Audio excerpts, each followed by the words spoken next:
Get up and get out. Get out. Get out. I have a question for you. Say Christ is Lord. Say Christ is Lord. Say it. You say Christ is Lord. Get out. Get out. Christ is Lord.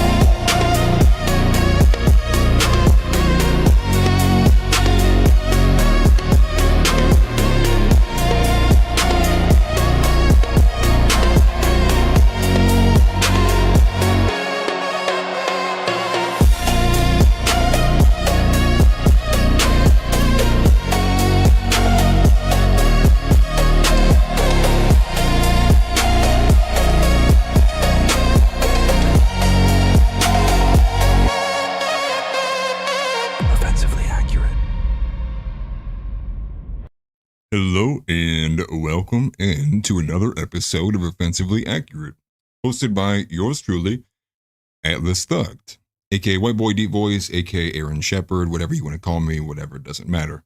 A white boy with some motion, if you will. Appreciate seeing everybody. Let me take these glasses off. They accentuate my Jew nose.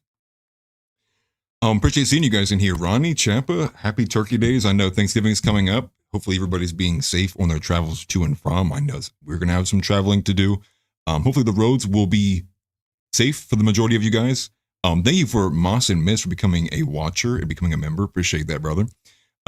We have a lot to get into today. Today might actually run a bit longer than normal. I guess we'll see how it happens. There's just a lot of reactive stuff I guess we'll get into. And forgive the appearance too. My daughter is not letting me get much sleep anymore. So with that, bear with me. One thing I would like to give as an announcement, though, before I get too long into this, because we didn't touch on it at all on the Sunday show. As far as I understand, Chuck Mason is no longer with NAV, and he will not be with us moving forward. And we're going to let it be as amicable as I think it should be. We kind of sent messages back and forth to each other. I do have a message from Chuck. I believe that we probably should have read on Sunday, but I will read it here. I feel like we at least owe him that much. And so I'll read this response I got from Josh VanDerNoord, who forwarded it to me from Zeb Boykin. And so it reads as this. And so this is from Chuck Mason. I want to go ahead and read this to you guys just so we know where we're at with that. So don't expect Chuck to be coming back for any debates or anything like that. We are moving forward and parting ways. So this is what he sent. He says, "Hey guys, I would like to take a moment to say thank you for the opportunity to be a part of NAV. But it's very clear that this is not a platform that I can continue contributing to in any significant manner. The deterioration that's hit America is the product of a lot of many complex factors that have been developing for centuries. I was hoping that we could have some meaningful conversation about the complexity, but after our last dialogue, it's very clear to me that the complexities are being reduced to single factors like Jewish influence, and there simply isn't any room for productive exchange of ideas. We certainly could talk, but in the end, it would simply be an us versus them exchange between a very narrow, the Jews are responsible for the decay, and the West versus a larger historical perspective. And I can see no room for an actual hearing and consideration of the ideas presented between both sides." So just wanted to, that's not the full thing, but that is the majority of it. He did say, he did recognize he was being frustrated with what was going on. And here's what I'll say to you too, guys. I obviously understand that I don't think Chuck was engaging in with a lot of this stuff in good faith, but I will say at the end of the day, though, I have no ill will towards Chuck Mason. Sorry that it ended that way. Sorry that it ended so abruptly as well, too. But if Chuck ever wanted to have a conversation, I would be more than happy and more than willing to have a conversation with Chuck Mason again. So I guess we'll just let bygones be bygones and move forward. But just wanted to start off with that at the beginning of it. The second thing I would like to say, too, is I should have said this before the debate, or right before the debate, I guess.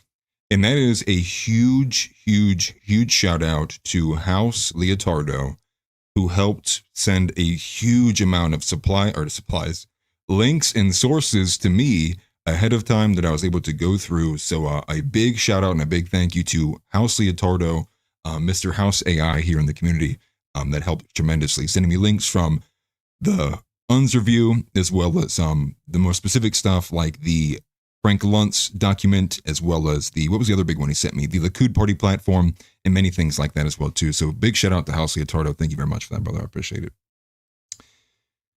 So in terms of what we have for today, it's a lot. And it's a lot that's also similar to what we talked about in that debate, because that is where America is.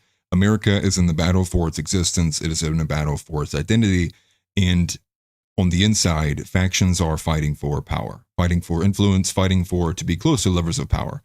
And they're trying to wrench it away from one source of influence. And I would argue that source of influence is Israel, and it is the Jewish diaspora, as well as many other supplemental elements, such as, first and foremost, the evangelical Christian Zionist crowd, the hybrid Christianity Judeo, whatever you want to call that. It's some kind of subsect of a religion. But here's where we are. We have a couple major stories. The first one actually does go back into the country of origin element with X and Twitter, or whatever you want to call it. And that's the fact that they added an element that was supposed to be, everyone was well received, people were ready for it, especially here in America, and that was going to be that every account, and I think it was the ones that were verified, I don't know if it was all accounts, but at least the ones that were verified, they're going to show you your country of origin. You would be able to click on a profile and you could tell, is this post from some scammer in India, or is this an actual American who wrote this? And that was obviously the gist of it. People wanted that, and we got it. Only the fact was that we ended up minutes later getting these things removed. And it seemed like nobody had an idea of why. It seemed like we got our answer actually very shortly after, and I don't remember the individual who actually firstly had posted the video, but we will go to this that we have from iHypocrite. And this is what we have. This is the newest development in the story. Hopefully X will load, Lord have mercy. This is from iHypocrite.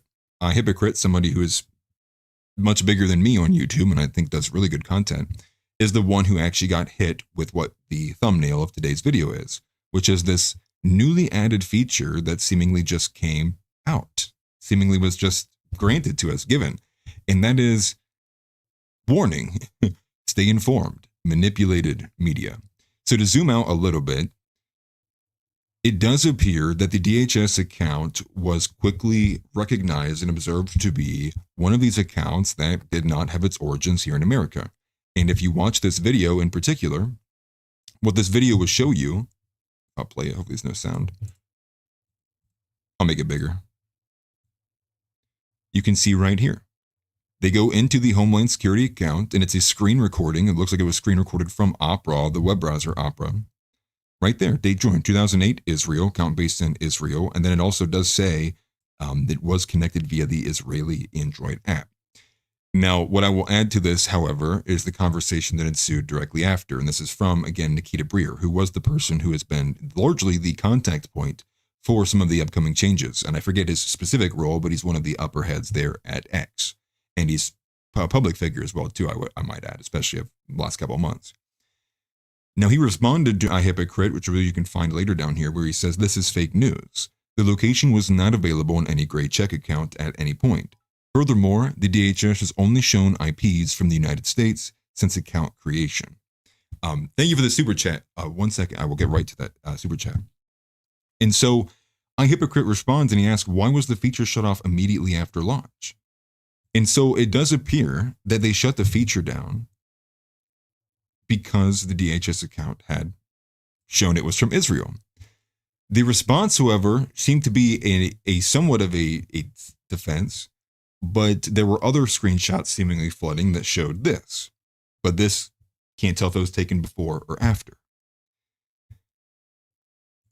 So where we are right now is there are some people who are of the belief that this is all purposely and done. Like that was, you can't get any closer to that being a legit kind of screen recording.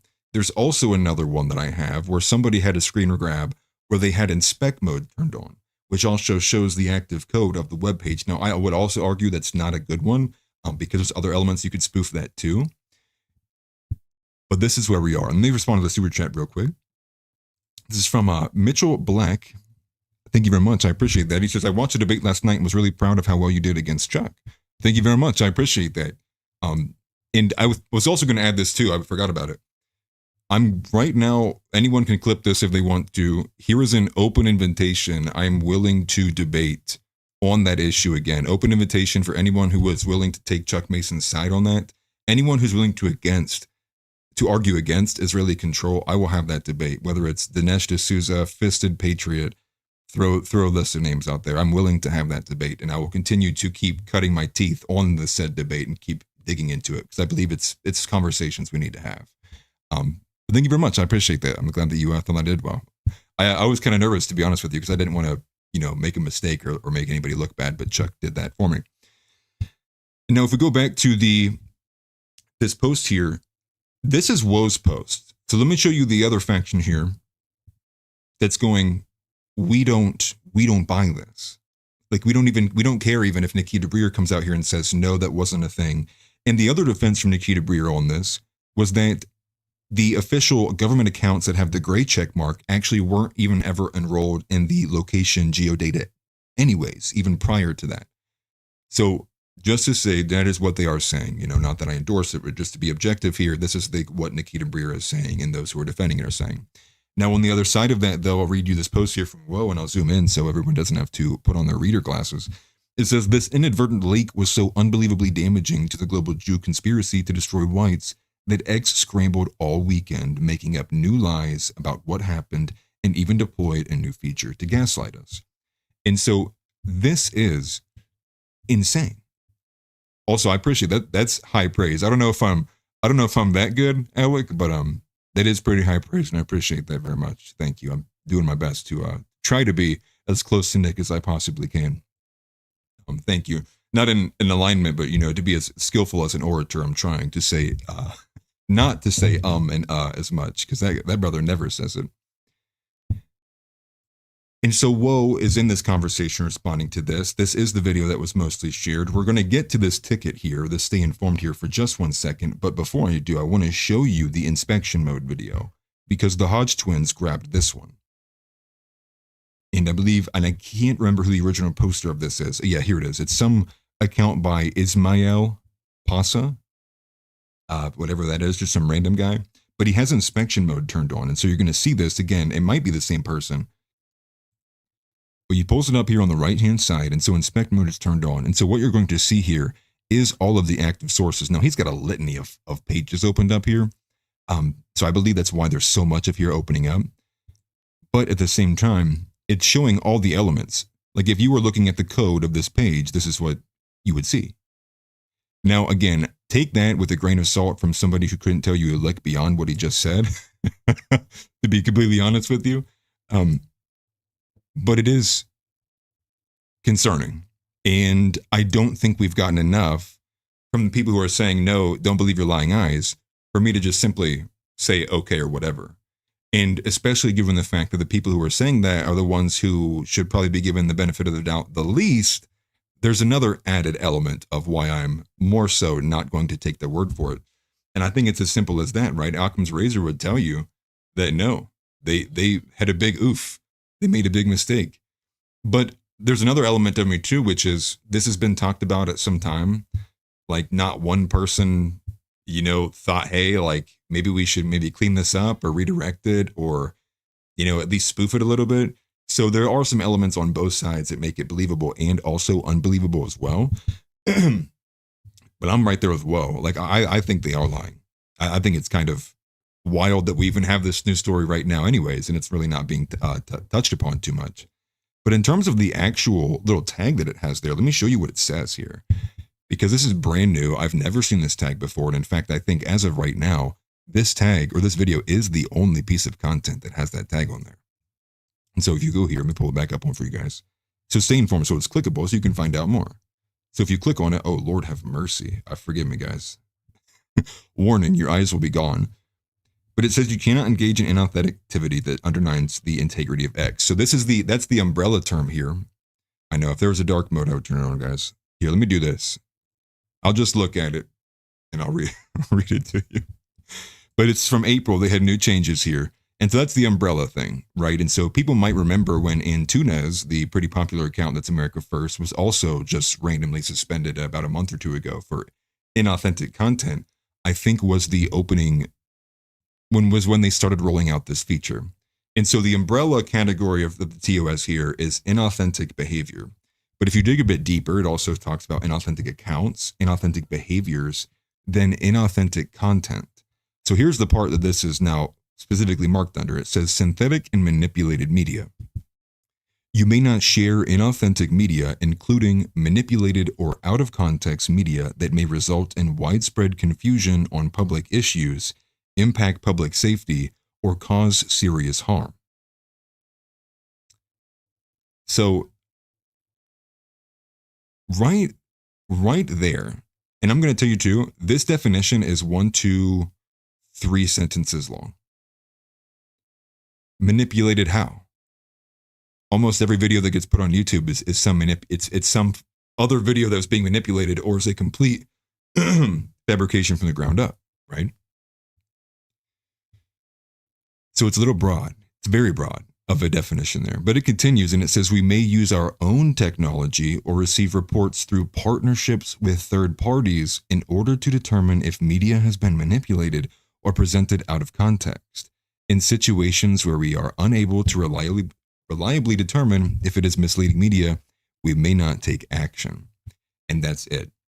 That's the end. That's the end of the definition there. And so you have, I mean, to me, someone who reads a lot of these, all these different bills and the languages there, it's very broad. It's very broad. But what I don't like even more so than that is we may use our own technology, which would be what, and sourced by whom, or receive reports through partnerships with third parties. So now we have an admission here that X is now going to begin outsourcing fact checking of certain videos to third parties. And who are those third parties? It's not a good direction. And this is out of nowhere. I didn't see any reporting or anything about this added feature coming to X at all until we get it on this video right now. It's very concerning. So take that from what you will. And I think, obviously it tracks. And what would it really mean though, I guess, if the DHS is operating its account largely out of Israel? Well, I don't think it really means much to know that. I think most people here already kind of assume that.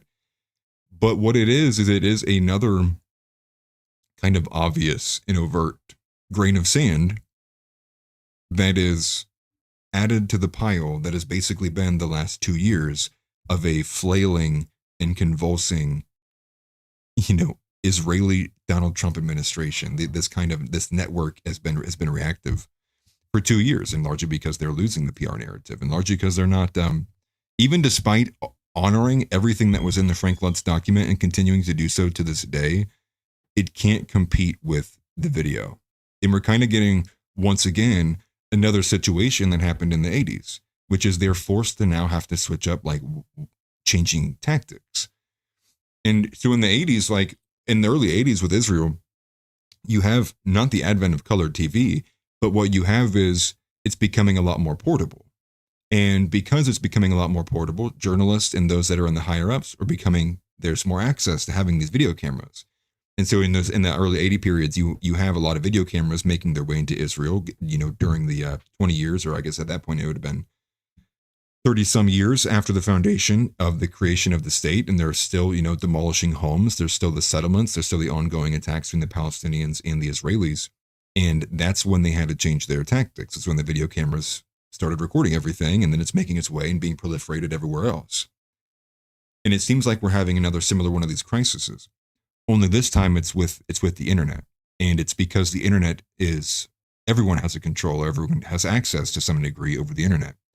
And this has now changed the method, because previously it was basically to co-opt the media narrative. It was basically to have, from Sean Hannity to Fox News to even, early days like Hakeem Jeffries, like it was to make sure that everyone said this line. And because there was only so many media outlets, you could just pass that off and make sure you would have plants, embed people, and you would make them practice this language, read out of this document, make sure you read the Hamas charter, make sure you go 1, 2, 3, hammer these things in. Israel's right to self-defense. You guys know it. You hear all these same rhetoric. And what they couldn't do is what's happening right now is that basically Ryan Mehta is his own kind of, news network. Ian Carroll is essentially his own news network, Candace Owens, and you can go down the line. And so now they are once again pushed with their back up against the wall of how can we now redirect one more time and rechange the whole propaganda scheme, the propaganda apparatus, because this one's now failing too. And so I really ultimately don't think they have anywhere to go. And that's why I think that's where the anti-Semitism comes in very strong. It's a very handy tool. And I think that's why you're seeing it used so unabashedly, so openly, so quick. It's because where else do you go from here? What other defense, what other way could you possibly even think about redirecting the kind of, the narrative and the damaging PR here? They're certainly trying, with obviously the cancellation and the attaching of Nick Fuentes and Tucker Carlson. And I think also covertly is, I believe, why you're now seeing the Jake Langs of the world. You're seeing these kind of, the Dearborn event, which I imagine is largely all entirely synthetic. So if they can't redirect it anywhere else, what they have to do is get on the inside of the group that's pointing the biggest light on them and try to subvert them, which I would think would be for multiple reasons. But more so on the large scale, which I believe is Matt Walsh's party to now as well, which is basically painting anybody who's focusing on Israel being the problem as like they're allies with Islam. And so I think that's what you can expect to see over the next couple of the week or two, if not longer than that, if that's the direction they so choose. You will begin to see a lot more negative Islamic sentiment pushing out and a lot more of a light pointed on it.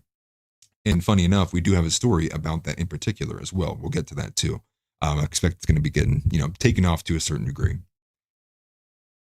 That's kind of it for the DHS account controversy. And now, obviously, Nikita Breyer said his points there, and I wouldn't expect it to go from anywhere from here beyond where it is now. But I think this is going to be a very notable piece of evidence in a long line of other pieces of evidence.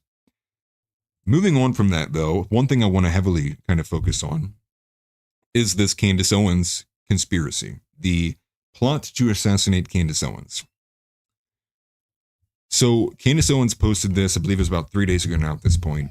She posted this long wall of text, breaking, urgent, everybody pay attention. This is terrifying.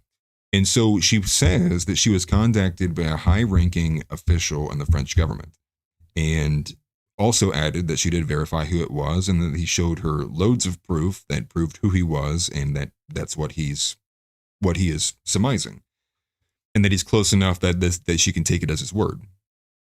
And from there, what you end up getting is she says that the green light has been given to her specifically.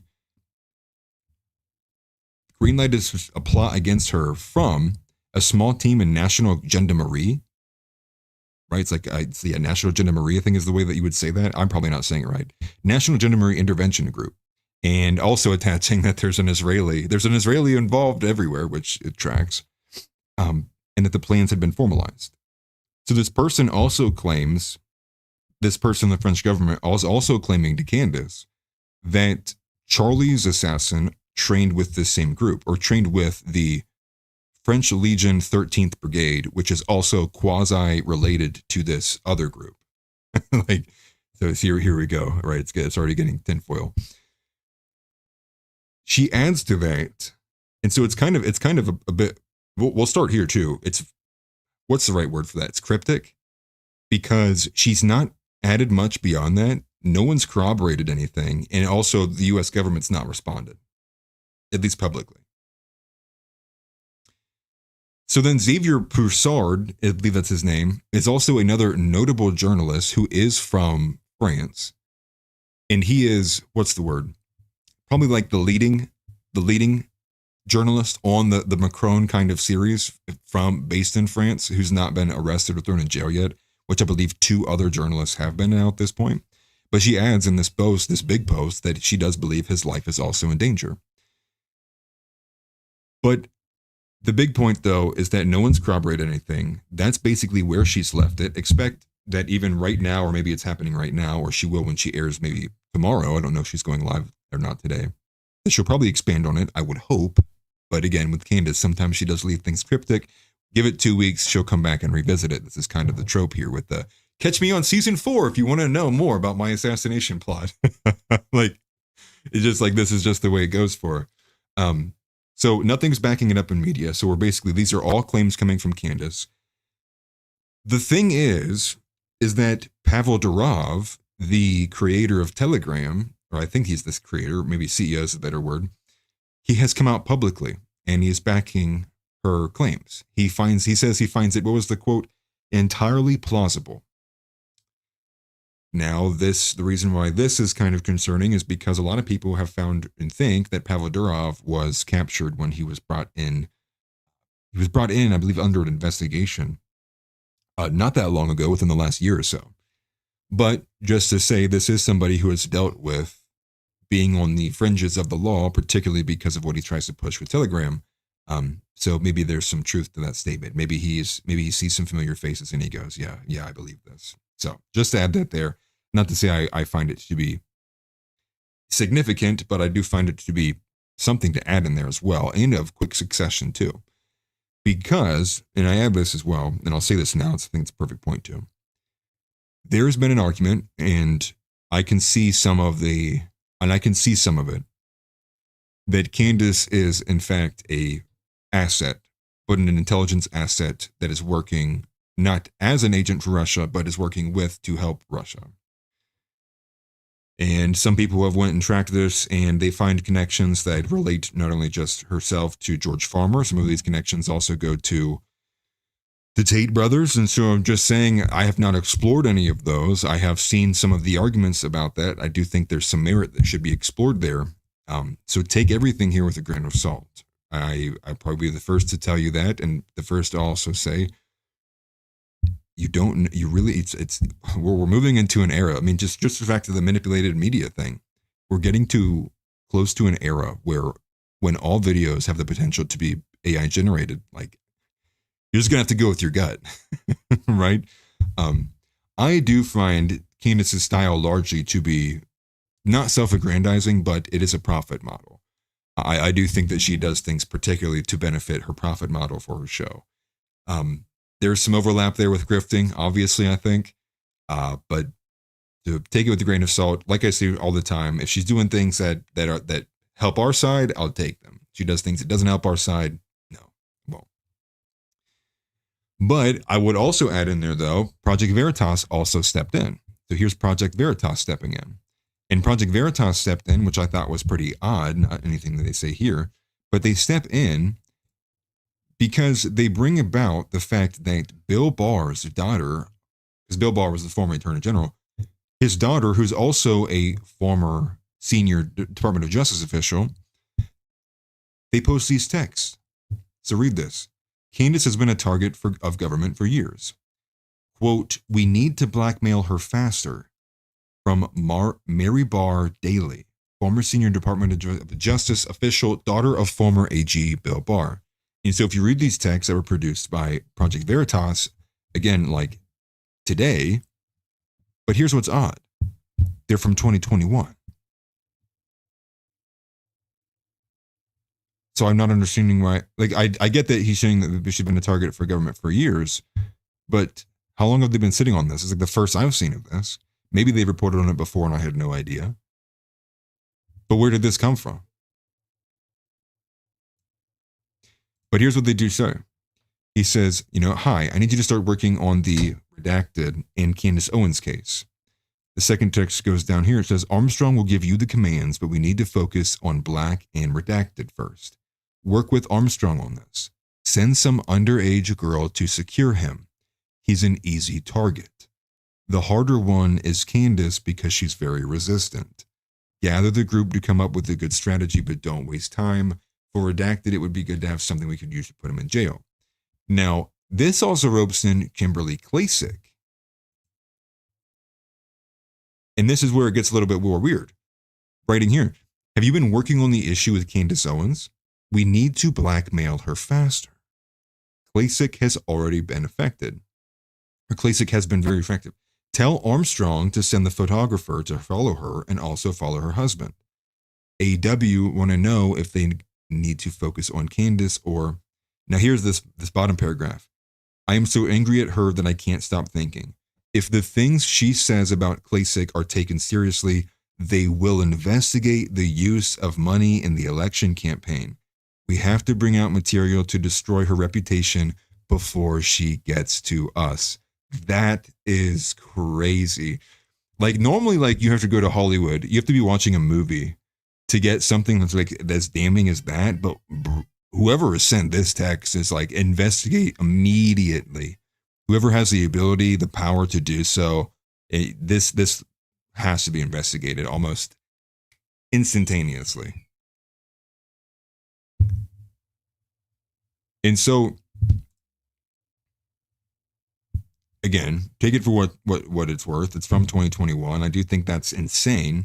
But here's what I would say to all of this, right? And so Kimberly Klacik, I do think, is a plant, actually. I believe she's the one that's in Baltimore, I believe. She ran in 2020. Well, that actually makes sense, actually. I think she ran in Baltimore. She ran a joint, not a joint campaign with Scott Presler, but she ran a campaign that roped in Scott Presler because he was like also doing his clean up the city thing over there as well at like the same time. So they were kind of seeing each other. So they were like helping boost each other. Scott Presler, I also find to be subversive to conservatism in general, you know, being obviously a openly homosexual man.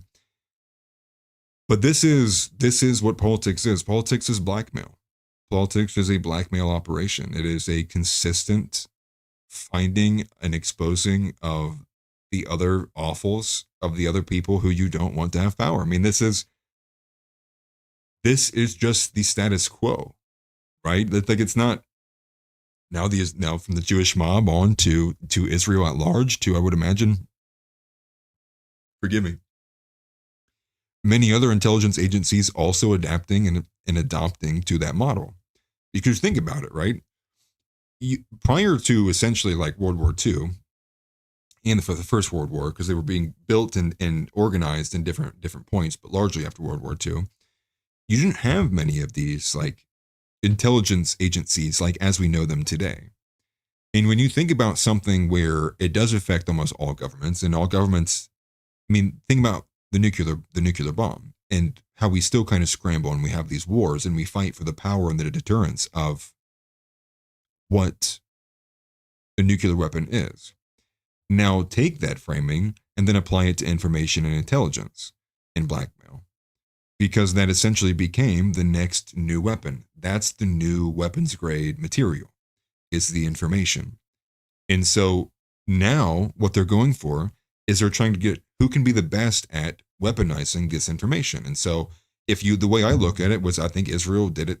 They nailed it. And they had a lot of these different kind of embedments even prior to what we know as the 6-Day War and everything prior to that, was because of their relationship with France. And it was because they were sending, this is the whole reason they even have Dimona, was it because Shimon Peres, the protege for David Ben-Gurion, was sent over there while Ben-Gurion was staying domestically at home to continue their push to get the nuclear weapon. And again, this all is because they were basically pushed out of Gaza and Egypt because of the pressures from the world powers telling them to back off. And that was in the realization that you're a nuclear power, you can kind of swing your 10 inches around, and ain't nobody going to say nothing. And so imagine all the other intelligence agencies, right? Imagine, Pakistani intelligence agency, imagine the Australian intelligence agency, imagine, and some of them also were prior to that, but you have other governments and other nations and other countries recognizing this and then building theirs too. And so this became this kind of status quo, how these intelligence run things. And so if they're all kind of building and working, how do you become better? Well, you try to emulate who's the best. Well, who was the best at that time? Israel. This is a country that literally stole the nuclear bomb. And so when you have all these other intelligence agencies basically adapting and molding and trying to be like the best, they all ultimately start doing blackmail, because that became what was the most, politically expedient, was holding blackmail. And so you see signs of this time and time again, right? I think Ian Carroll does a pretty good job of explaining like the Monica Lewinsky kind of scenario, right? And if you look at that and you apply the framing of blackmail, Monica Lewinsky was like here's a safe airing out of some blackmail, right? Because Bill Clinton wasn't doing what they wanted Bill Clinton to do. So they air it out. They go, you know what? We're going to push this. We're going to leak it and see how damaging a heterosexual affair where you're even made to look like a Chad, damages you. They're like, yeah, but what if we publish the ones where you're in the blue dress?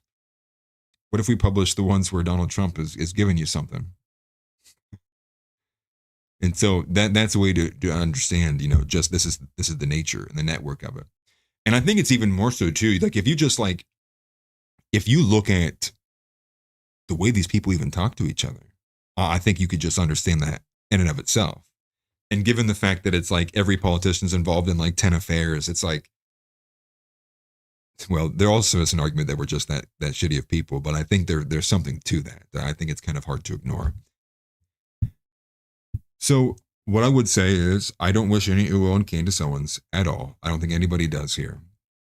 I do, if this is real though, like if this is true, I mean, this is like a very serious thing because this is now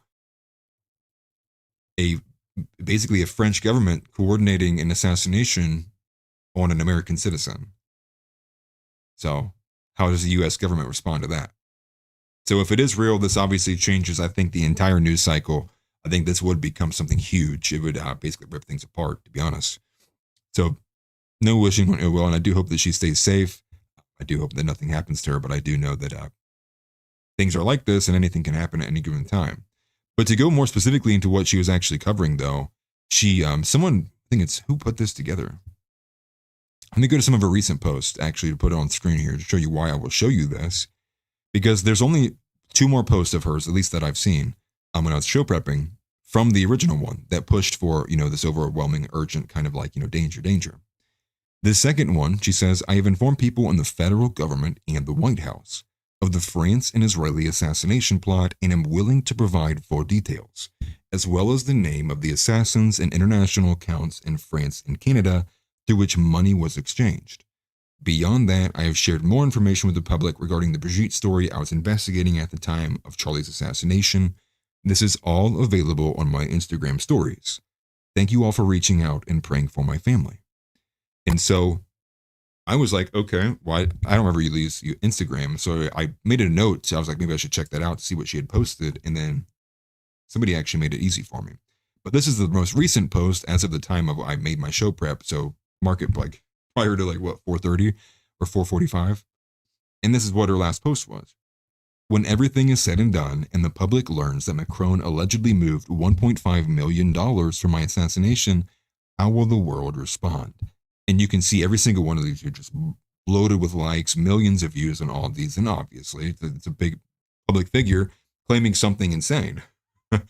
Not saying she's wrong or that it's not real, just like that's a very insane thing. Obviously a lot of people will be paying attention to it. So Project Constitution did a good screen grab of the Instagram stories of Candace Owens. Good thing it's paused. They put some egregious music over it, and I apologize, we're not going to listen to that. But here's what they write here. So she has, because I am certain that French foreign legionnaires, a military unit made up of multiple nations, FYI, were involved in Charlie's assassination, I feel that it is urgent that I share the following information with the public. No sound, please. And so this appears to be a screen grab from all of Candace Owens' posts here. Where's the next one? Here's the next one. We'll start with the question. What is it about Brigitte Macron that required Charlie Kirk, followed by Sergio Gore, and then President Donald Trump, to personally call me and ask me not to further investigate her? At the time, it seemed absurd. Funny almost. Sergio Gore was pretty fired up about it, but why? This is the story of a man cross-dressing as a first lady in France, apparently the biggest state secret of all? Grammar, Candace. Grammar. What's up, Tix? I will get better at reading the chat, guys. I apologize. Somebody yelled at me the other day about it. I am now putting those pieces together in retrospect. As most of you are aware, we had been investigating the plausibility that while living as a man, Brigitte was involved in MKUltra, experimentation here in the United States during his missing years in the military. We were further confused by Brigitte's family origin story. Go to the next one. Candace writes, the story told to the public, for those of you that don't know, is that Brigitte Trogonneau Brigitte Macron, hails from a family of generational chocolatiers from Amiens. I'm going to butcher this and I apologize.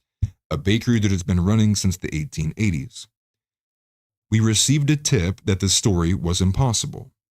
The person claimed and presented solid historical evidence that Amiens came under heavy bombardment during World War II, that the Nazis had occupied Amiens, and that the original chocolatiers could not have kept their doors open selling macarons during this time. Bro, this is just crazy, dude. Like this, some stories write themselves, dude. Here's the next one. We then came across documentation which revealed that after World War II, a family in Bamberg, Germany, with the last name Trogano, so Macron, Brigitte's former last name or maiden name, was transported to Amiens as refugees. René Trogano was the name of one of those individuals. And so here's a screenshot here. Here's the name. Which, okay, I can see it, but Lord, I don't know if you guys are going to see it. You might have to pause it too, man. But then she continues, Candace continues.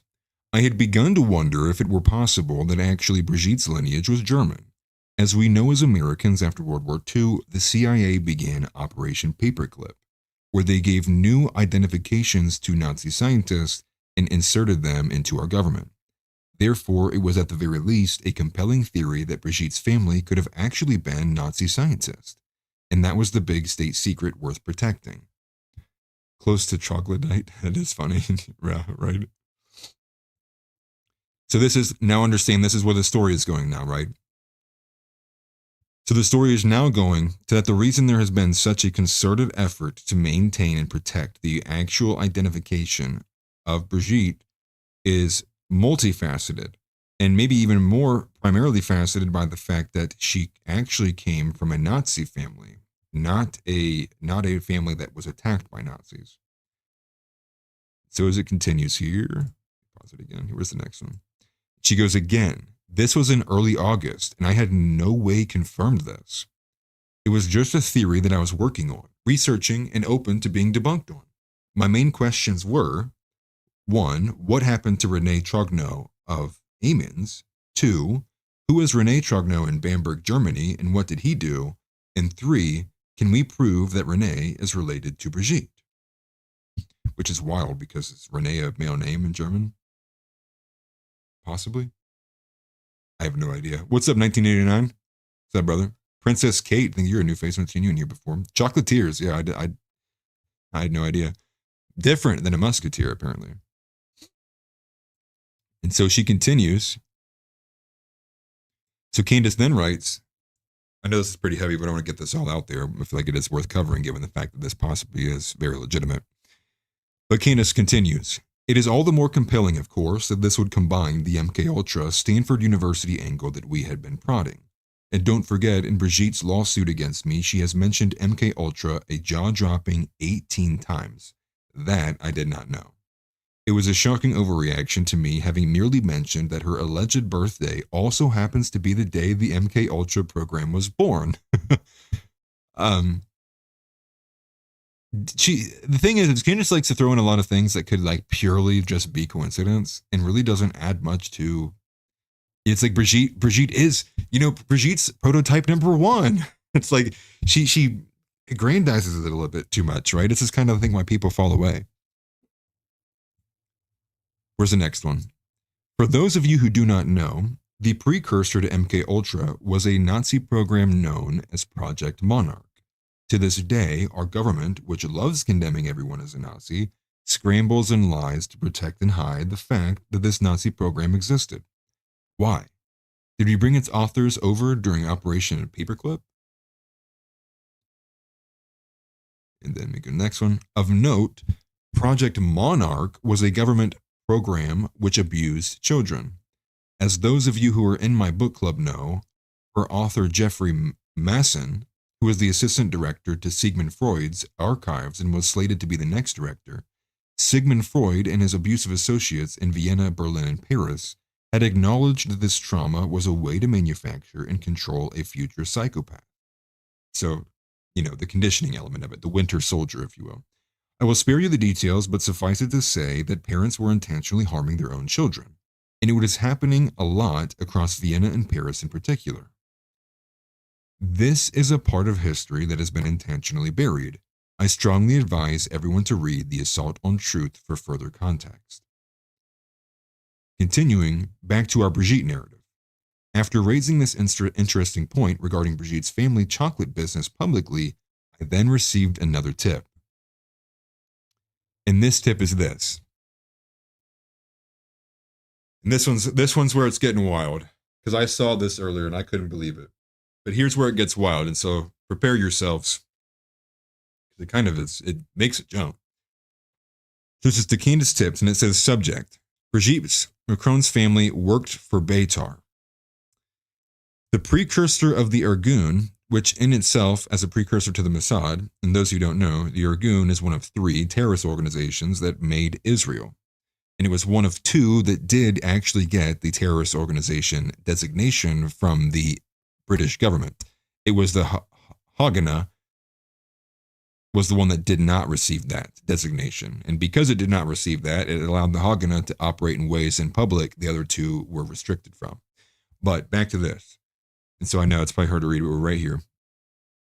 So the precursor of the Irgun, which in itself is a precursor to the Mossad, I have information about this. They write, as you know, Brigitte Macron was allegedly born Brigitte Marie Claude Trogneux in Amiens, France. The family is the owner of the 5th-generation chocolaterie Trogneux. Now you rightfully asked why the factory of Trogneux, and it was a huge chocolate factory, how come it survived? Well, I can tell it was a little thing called the Judenrat, which is crazy because the Judenstaat is the Jewish state. So this is what the Jewish rat, like what is this? This story was huge in Israel. They never could keep it. You leaked back in the 50s. They never could keep it under, leaked it back in the 50s. Ben Gurion was involved there. Jablonski, Google that. A Heronson with the Rothschild. They're struggling with grammar here, I'm trying. This is all verifiable. Long story short, they got them immunity, and later Beitar first, and later the Mossad, and Levi Eshkol, and Yitzhak Shamir. With Levi Eshkol, I also believe was former Prime Minister of Israel. He used Brigitte as a way to spy on the French president. Just Google Mirage and Israeli planes during a boycott by Charles de Gaulle just before the 1967 war. Then check how Mossad agents got the planes for these jet fighters. So again, I'm going to reiterate this too. I think this can be understated.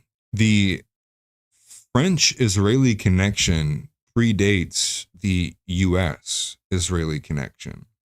And in fact, it was via the engagements they had with French intelligence that I think they found the method of which to operate.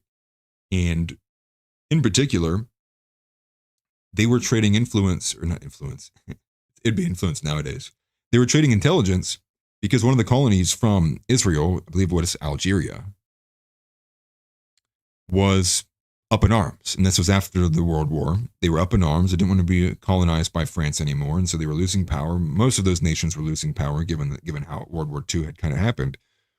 And so Israel helped them maintain control by Israel getting intelligence out of that nation, funneling it back to Israel. And in turn, France would help finance and provide things like weaponry and things that would ultimately lead to them building the nuclear plant that's now known as Dimona. It's kind of wild, to be honest with you. And in there was a story that I have read. I don't know if it's the same one, but it does talk about these Mossad agents getting these fighter jets. Now, funny enough, there is one, and I believe he does go by the name of Kevin Robert Smythe, or Smith, just spelled with a Y, where this guy in the United States was actually charged and only given, I believe, a $10,000 fine because he tried smuggling 42 plane engines out of America and into Israel. And I believe he was trying to smuggle them out of the LA port. But if you look up if you just look up 42 plane engines Israel, you can find the story. And I believe his name it was definitely Smith, spelled with a Y, but I can't remember what his first name is now.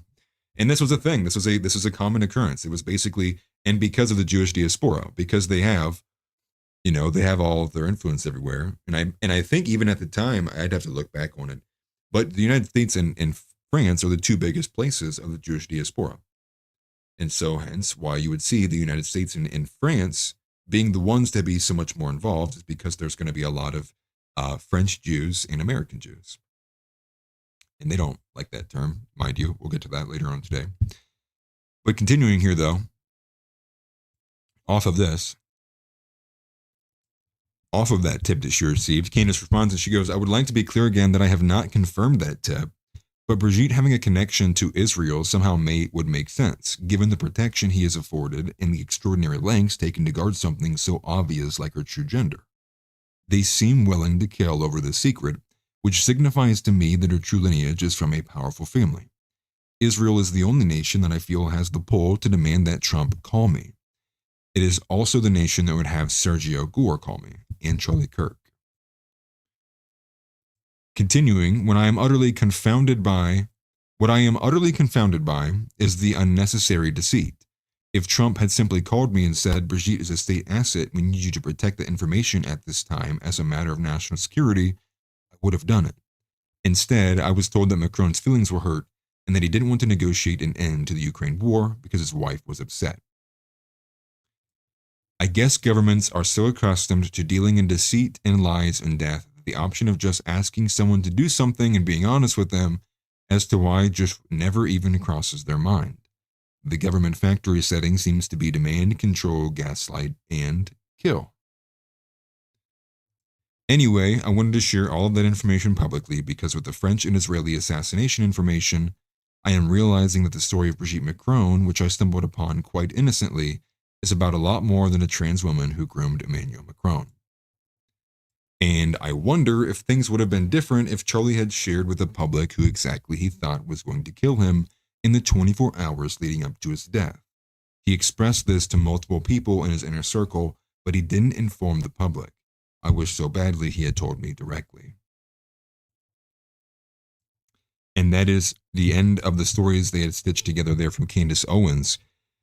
That is where we are at with this story here. And it has now found its way to being about Israel. Everything's about Israel, which I do find funny, but I don't find shocking nor surprising either, given what we know about them. Had she been covering, maybe this is a connection in Canada, maybe it would be a bit different. I don't know. But it being France, and also there being, and I'm going to say this too, I know there's people who don't like Candace and whatnot, but the thing is like the Macron thing is like, I mean, that's weird, dude. Like, I'm going to be honest with you. My body, my soul tells me when I look at that person that is a male.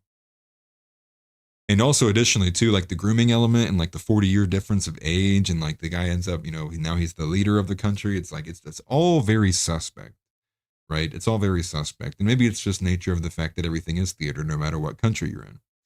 And, because many like you, when you watch a foreign movie, sometimes you go, what the hell was that?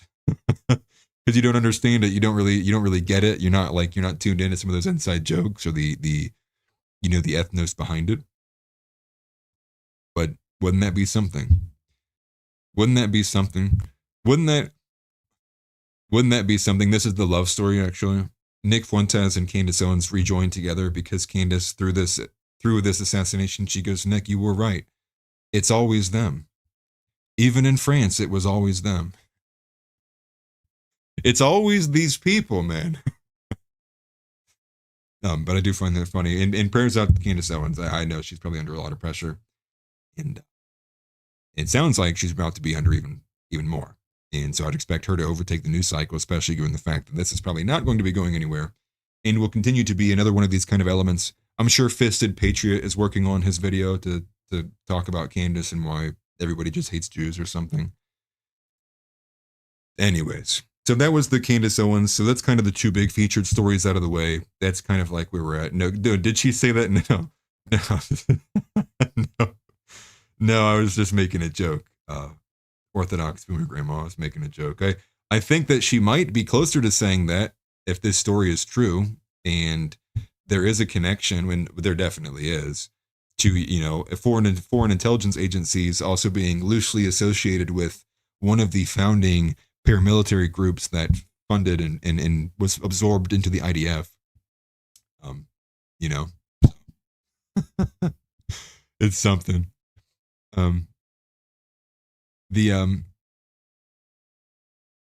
It's just crazy. I don't know. I guess I sit here and I go like, to me, it's like, feels like it's very obvious to like see this and notice it. But to the average normie, or, you know, somebody like in Chuck Mason's shoes, they'll fight tooth and nail.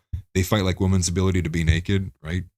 Like, I don't get the zealotry, especially when you have no legs to stand on either, you know? Just like, it's kind of incredible. But going to Mike Huckabee though, this is kind of an add-on from where we're at. This is the DLC package of Mike Huckabee's story here. I'm sure nobody wants to see even more of that. But again, you know, Mike Huckabee, what does he do? He goes and he meets with, and it blew the news cycle open and probably still will. He sits down with who? Jonathan Pollard. And who is Jonathan Pollard? Is Israeli spy. I would say former, but I doubt he stopped. He is an Israeli spy. He went and served, I believe it was 25 or 30 years in prison for stealing the United States' first strike plans and then giving them over to Israel in an attempt to what would imagine be used to either pay and sell to the Soviets for influence or for other means or political leverage, and it was a disgusting act. Mike Huckabee, even 14 years ago, went over to Israel to lobby for his freedom and say, "Oh, we know it was a terrible crime, but you know, we need to get him out. We know why he did it, right? All these kind of just sad things." And my bigger point to that, though, is the only reason Mike Huckabee is doing that was because of the Christian Zionism, the disease that is that, which is brought into it and ushered by individuals like Samuel Untermeyer with the help of Louis Marshall, who pushed for America not to be a Christian nation, who made sure that they could find a pastor from Kansas. Mr. C.I., you know, Cyrus Schofield, wrote the Schofield Bible, which is basically what gave birth to this religion, which is Christian Zionism, and it is a hybrid. It is a hybrid religion. And the only reason Mike Huckabee here today is being talked about is because Mike Huckabee was suckered into that religion. And so I'm going to read to you a statement from, I'm going to read to you a statement from Mike Huckabee that he gave to a reporter or journalist that I do not have their name here. And this is what Mike Huckabee said in response to this. As per Pollard meeting, wasn't a big deal. Nothing secret about it. He did a terrible crime and went to prison for 35 years for doing it. Visit was not about anything regarding policy. He wanted to thank me for being nice to his wife when I had met her. I meet with people regularly who are considered nefarious by someone. Now here's the best part. Here's the zinger. For example, I even meet with New York Times reporters. That's how generous I can be. And I'm sure when I talk to you, there will be people who castigate me for that too. That is scum. You are scum, Mike Huckabee. You are violent, vile scum. And that's his response, and that's just disgusting because he tries to turn it into like a zinger against the New York Times, which is like, dude, like you have met and consistently lobbied for someone who has betrayed America. They betrayed America in one of its most dire times too. There's no defense for that at all. And if anything, like there needs to be even more kind of restrictions placed on that. Like, but again, you know, he goes over there, he's meeting with Pollard, and it's all good. It's Pollard. It's all good, Mike Huckabee. Meanwhile, you know, Marjorie Taylor Greene is being called a traitor. You have Thomas Massey being called a traitor. You have other individuals like that being called a traitor for pushing for this influence to not be in this country, for pushing for things that are in America's interest, for pushing for things like the Epstein files. That's who's being called a traitor. Has Donald Trump issued a statement yet about Mike Huckabee? I didn't check personally, but really, I don't even feel like I need to. I doubt Trump said a singular thing about Mike Huckabee. I doubt there's been one Truth Social post about Huckabee. Period. And it probably will never come. So take that for what you will. And but that brought us to this other video today because it's not stopping. And let me go ahead and get rid of some of these videos so I don't blow up my computer. So we have this from Shadow of Ezra. And this here is U.S. Ambassador Mike Huckabee demands that Christians understand they have a moral debt owed to the Jewish people. He insists that no one can truly be a Christian without recognizing the entire faith is built on the foundation of Judaism. No, it is not. No, it is not. Huckabee says he can't understand why so many Christians choose not to support Israel. Wow, that's crazy, Mike. It's almost like you have no idea what you're talking about. Anyways, here's the video. I don't think there's any music into it. Maybe there is, though. Honestly, who cares? Let's play the video. What's he say? Mike Huckabee, with all of your great wisdom, please tell us how to worship Jews. I get asked all the time because I'm a Christian, and they say, well, why are you so supportive of the Jewish people? I said, you can be Jewish, you don't have to have anything to do with Christians, but you can't be a Christian and not understand that your entire faith is built on the foundation of Judaism. So for Christians, we look at this as an obligation, a moral debt that we must repay. And therefore, I don't understand anyone who says, I'm a Christian, but I don't really want to support the Jews. Well, how can you do that? But it is not the view of those of us who are what I would call biblical believers that accept that what the scripture says about the Jewish people. In Genesis 12, those who bless Israel will be blessed. Those who curse Israel will be cursed. It gets pretty simple. I say there's a miracle every day in this country. I get asked. I mean, dude, listen, you might know a sexual cuck. You might even know a racial cuck. Well, have you met Mike Huckabee? He's a religious cuck. Mike Huckabee, and it's funny he's got that name, Mike Huckabee, is wrong on almost all accounts. He loosely references Genesis 12, right? It's Genesis 12, 1 through 3. Or, right?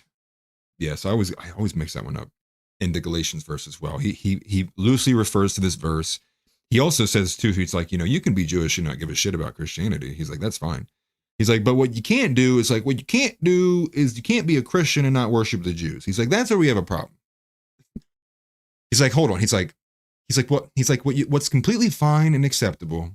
He's like, is you can be Jewish and you can say whatever you want about Christianity. You don't got to honor it. You don't got to care about it at all. But what you cannot do is be a Christian and not worship Jews. What you can't, he's like, full stop. He's like, I don't know how people can be Christians and not get on their hands and knees and worship Jews. He's like, I don't understand. Can't stand this guy. So obviously the verses he's pointing to are entirely wrong. It's completely wrong, bogus. And also, huge shout out to the super chat. Thank you for that. What do you say? Sammy Shred says, I'll get my tiny violin. Thank you for that. Yeah, everybody get your tiny violin for Mike Huckabee. But it's also this idea that it's built on Judaism.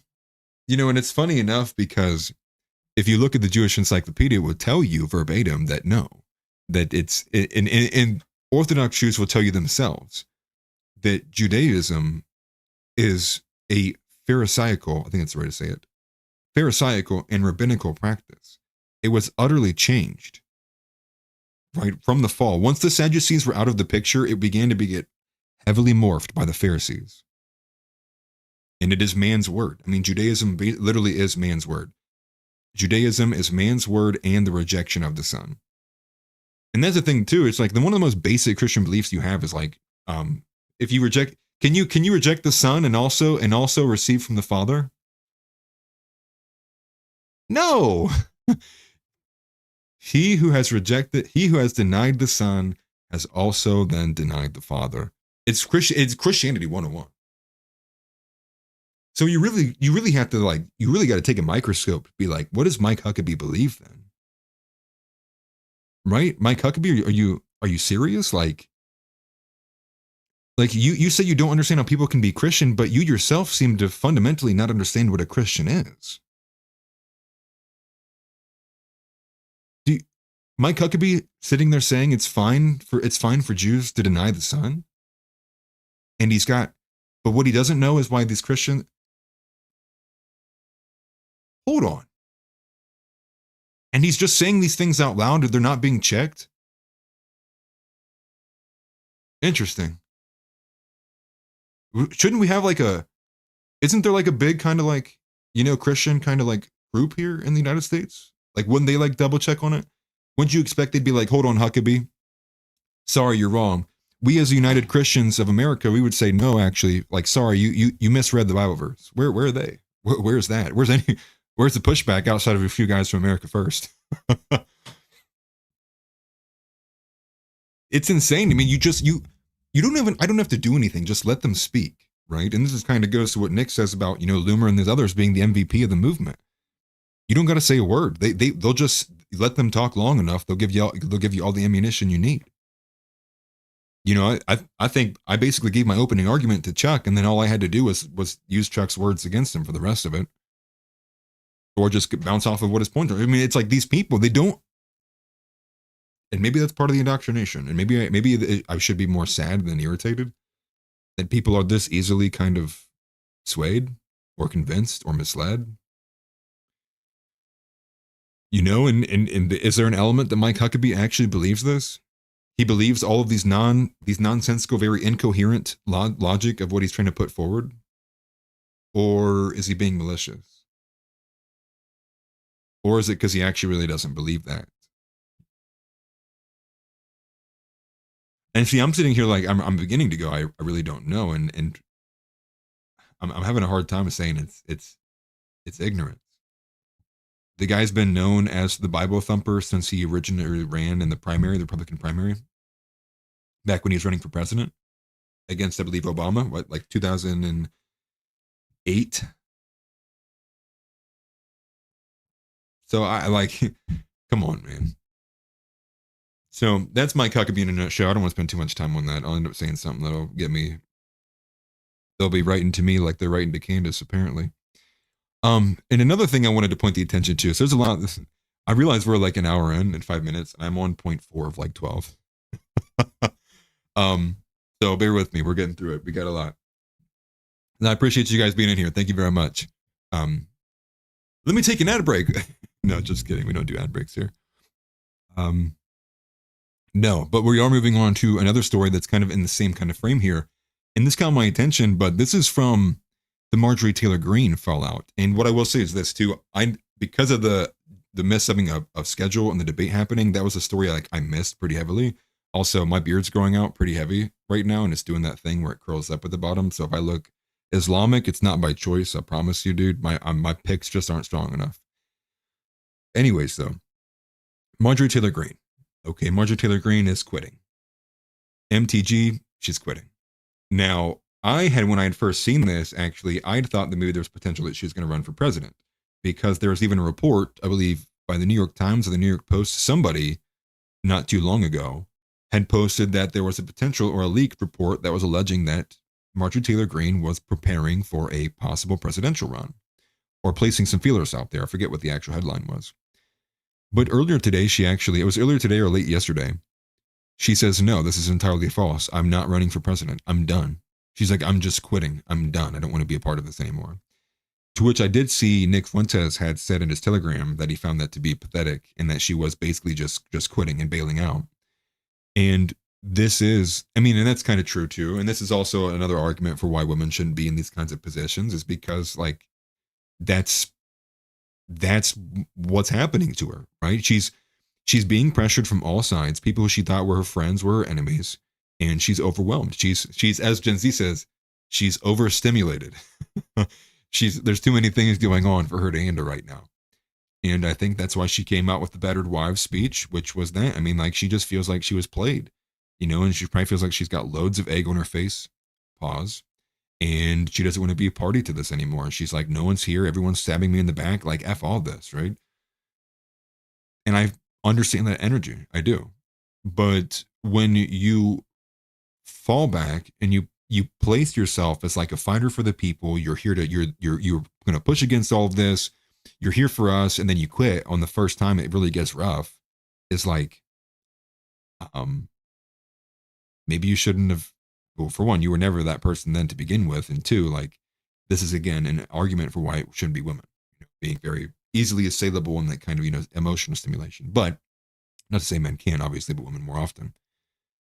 I find it pathetic, and I think Nick has a bit more of a more kind of repugnant taste in his mouth from it, because his brother's been Marjorie Taylor Greene got a few days worth of what Nick's gotten for the last 10 years, and she's quitting politics and walking away forever. And it's and imagine that's somebody who was, stabbing you in the back, or was avoiding you for Milo Yiannopoulos because you're too dangerous, and now it's happening to you and you quit. It's like I would have some choice words for that person too. I mean, I would. But I do think the bigger point there is, if you plan on representing the American people, you are going to be eviscerated by the media. There's no going in on it. It doesn't even matter if the worst thing that you ever did was like you stole a chocolate bar from the Dollar Tree and you didn't even make it out of the store for your mom made you take it back. They'll play it 24/7. They will clip you out of context. They'll start doing what they did to Donald Trump. They'll be making things. They'll exacerbate stuff.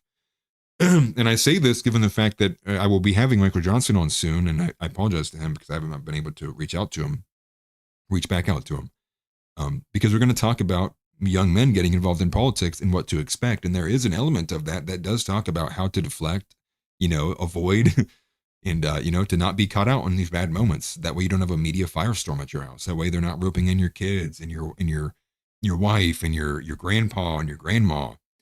And the reason why I say that is because it's not because people are taking it themselves that they quit. It's because the family starts taking it that the people quit.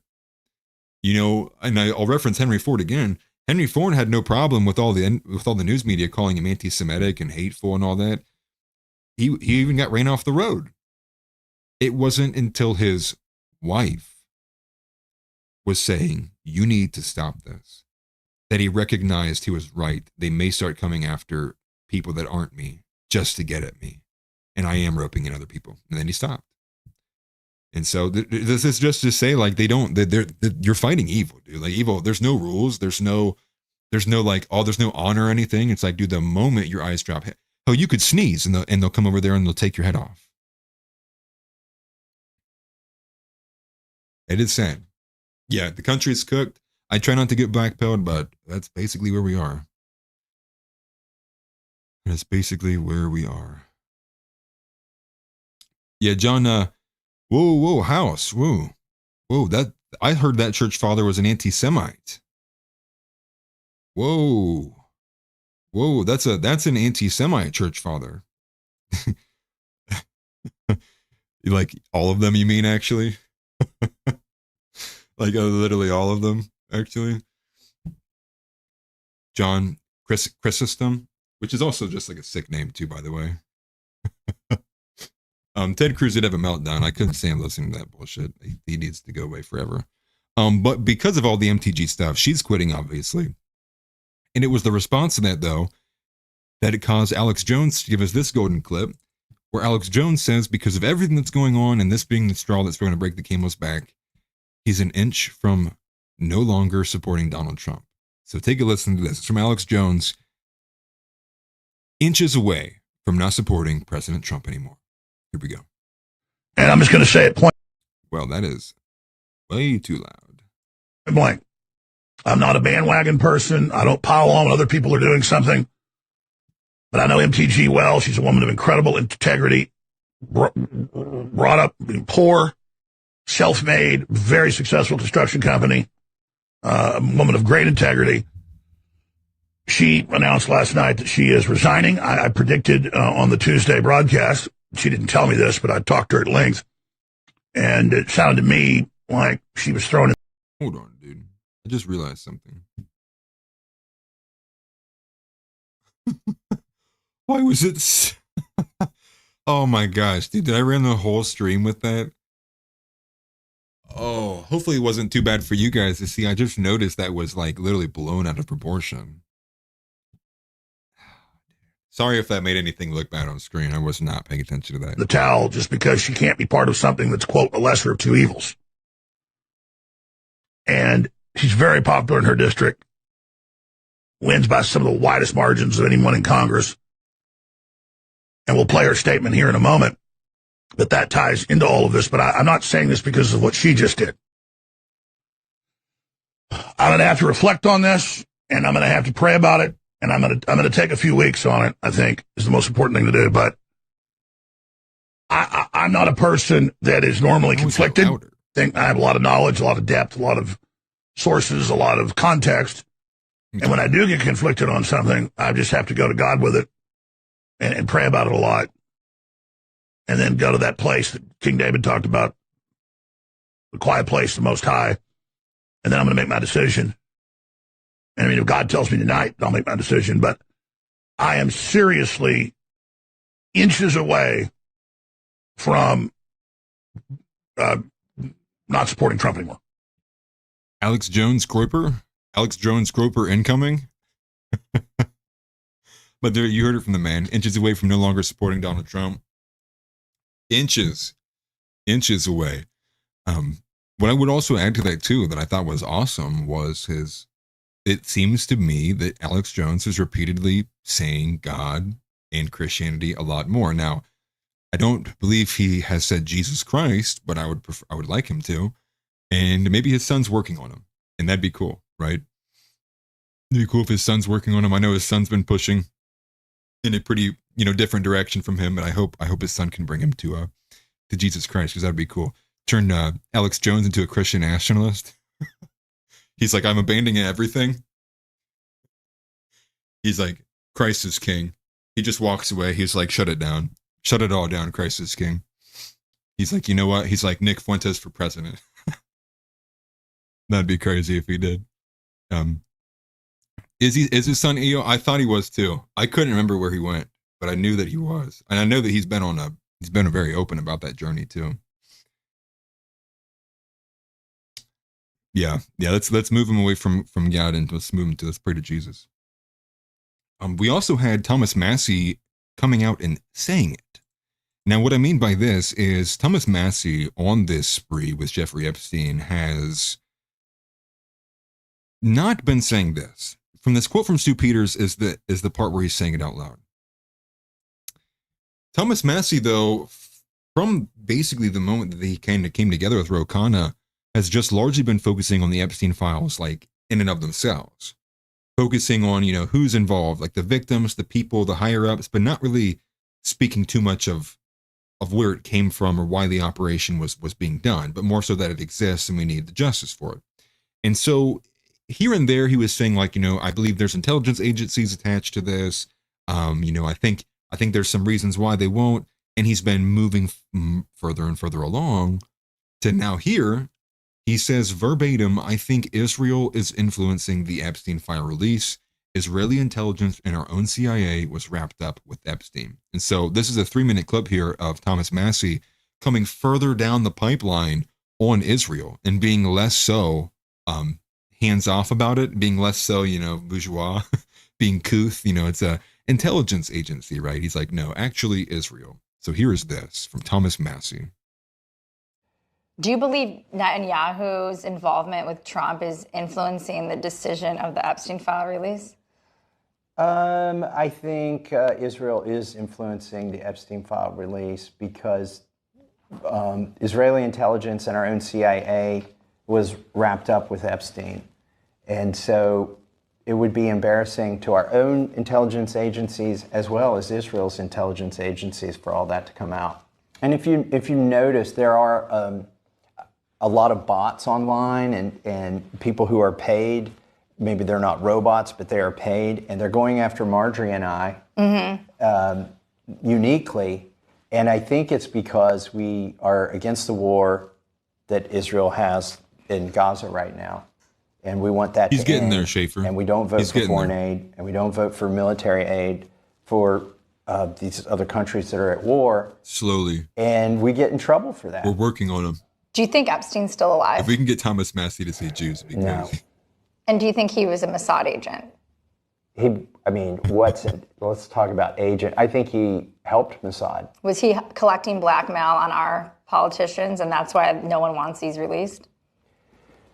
I don't know if it was What's blackmail. Up, Zeb? I see you in here, brother. But let's say you were a drug user and you bought drugs from a drug dealer. I'm just saying he's the drug dealer there, right? doesn't blackmail. Give him a couple weeks. The maybe drug he'll be dealer saying it right has there what you want. I watched Nick Fuentes. You start doing things for the drug dealer.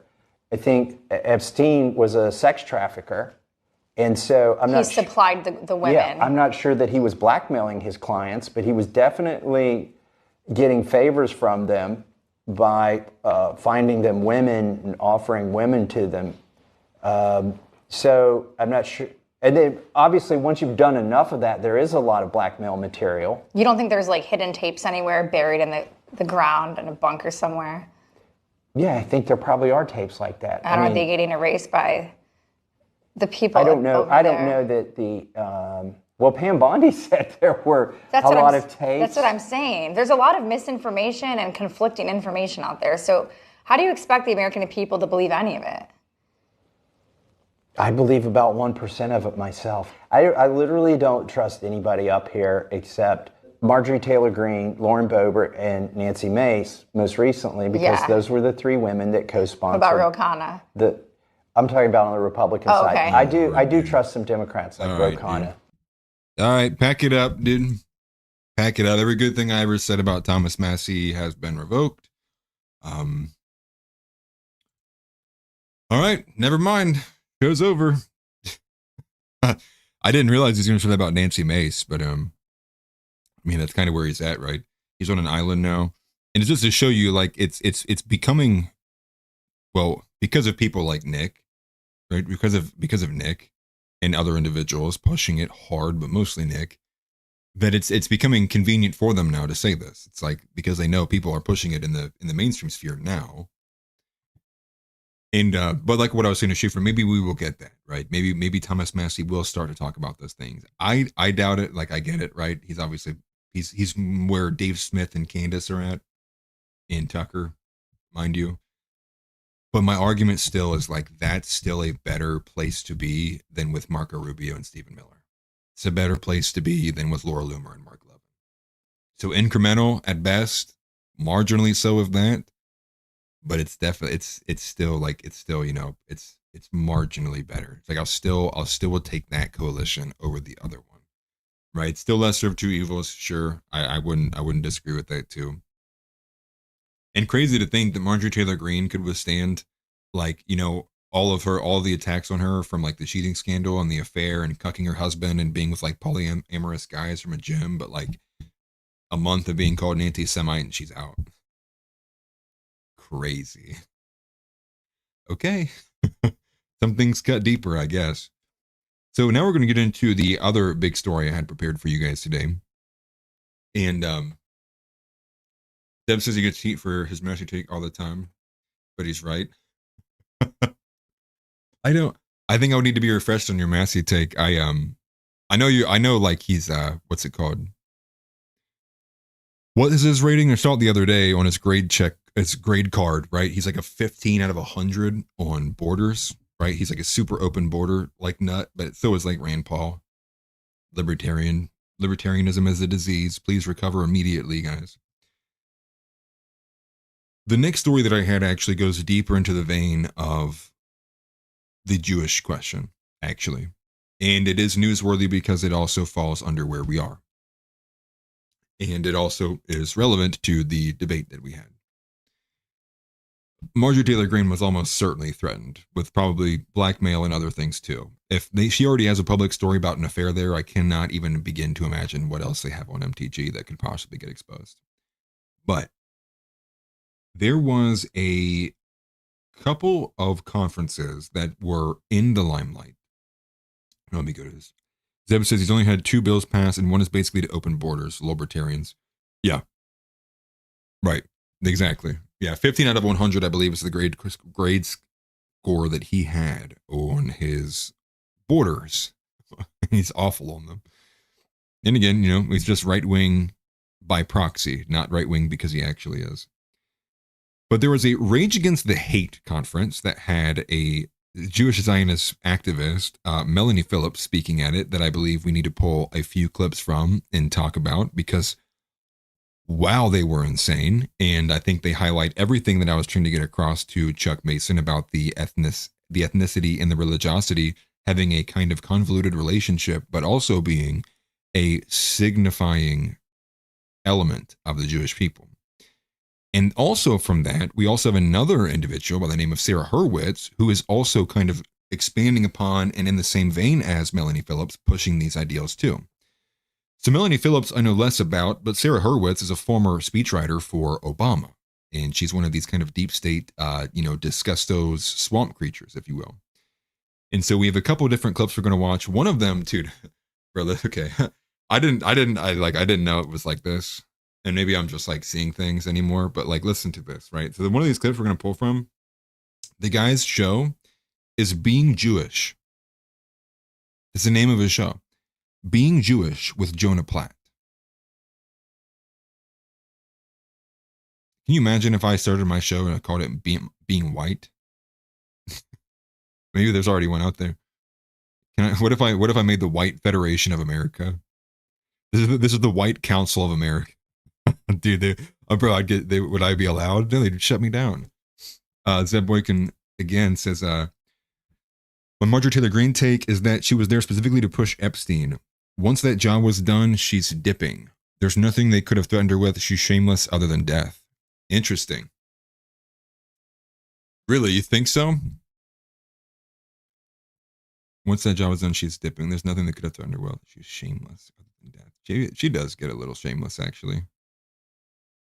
Marjorie Taylor Greene is fed. That comes from the top, not me, but also me. Interesting. They do seem heavily controlled. The that coalition, right? Massey, Carlson, MTG, Dave Smith, maybe less so. But those three all kind of fall into that, right? Are they feds? Tucker definitely is. But she's gone. Starting January 5th, I believe, of 2026. She will be gone. She will be resigning from her position, and she will be out of there. Also, appreciate you, Zeb. Thanks for being here, man. But to this, though, I want to get to these clips here, too, because there's some points we're gonna bang out here. And that's this. And so let me just read you some quotes of what was said in some of these clips here. Here's the first one. There's no such thing as Palestine and no such thing as Palestinian people. 2. Christianity is a Jewish sect that got slightly out of hand. Jewish first, Israel first.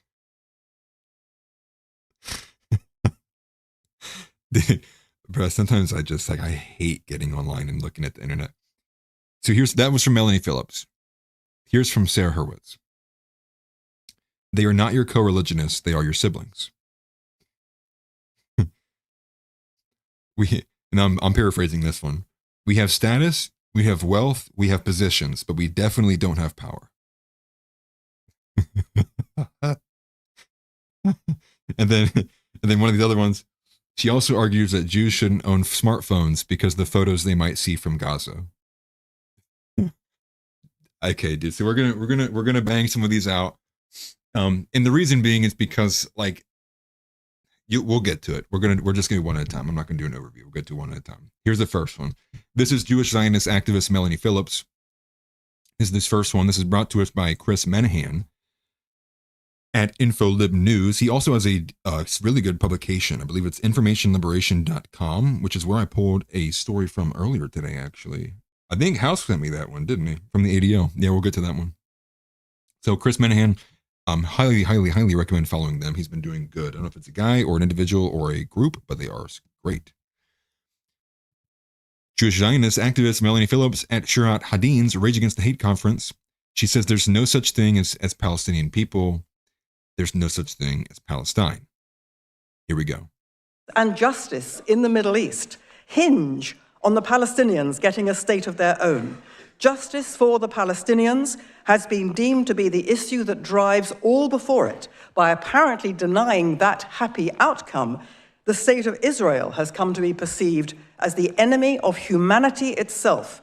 This is the big lie that we are all up against. But the Jewish world has never identified this big lie as such and has never fought it. It has never told the world the truth. There is no such thing as Palestine. There is no such thing as the Palestinian people.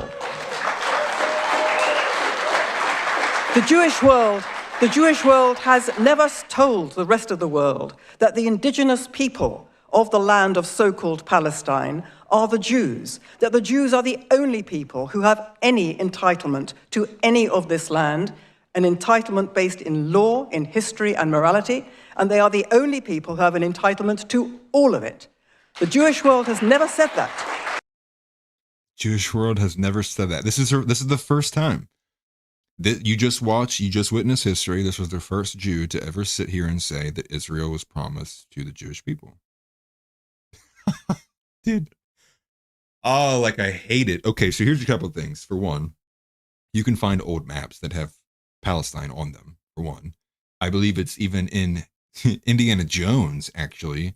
I forget which Indiana Jones it actually is, but in one of the little clips when they're getting on a plane and it's showing on the map when they're traveling around the Mediterranean, Palestine is on the map in Indiana Jones, which I don't know if they, if the remaster or whatever even has that on there, but I'm sure you can find it online somewhere. So here's just a short history lesson for everybody. Palestine was a territory that was occupied by the Ottomans, and then after the war, when Turkey was, because they were an ally of Germany, were backed down. Thank you, Raiders of the Lost Ark. Thank you. When they were backed down, they were basically forced to relinquish some of these territories because they were losing the ability. Obviously, they lost the war, and so that's where you get the Balfour Declaration. And so it was basically that's why it was predominantly Islam. It was majority Muslims with minorities of Jews and Christians there.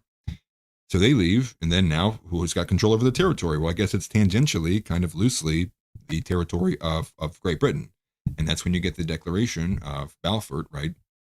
The Balfour Declaration that was signed back in like 1917. That is a declaration from Arthur Balfour, who says, yes, we will give them over. We will hand this over to you. And also you can find in the Balfour Declaration, as well as other kind of similar communications that happened around that same time frame, that they literally had zero intention of caring about how it was even going to happen. Zero intention of caring about asking the people about it, telling the people about what was going on. None. So to sit here and say there are no Palestinian people, there is no Palestine, it's an insane thing to say. It is an insane thing to push. But that's easy. This is easy mode, right? This is easy mode, level 1, easy stuff. So here's the second one, though. So we're just continuing down the line. She had a lot of bangers, man. She was letting loose. Here's another one. Now this one's kind of even more egregious. No, this one actually is insanely egregious. And so she says that she refers to Christianity as a Jewish sect that got slightly out of hand. So here is the context of that quote. We are seeing an alliance, an unholy alliance between the left and the Islamists, an alliance which has turned language and thought in itself inside out to produce an image of demonic Jewish control over the world. It is as if we are living through a posthumous victory of both Stalin and Hitler. Why has this happened? There are many reasons, complicated. Holocaust guilt by the West is part of it. The idea that they can never again have the reality of the Jew as victim. They have to cast the Jew instead as the victimizer to escape their own historic guilt, not just for the Holocaust, but for centuries of Jewish persecution.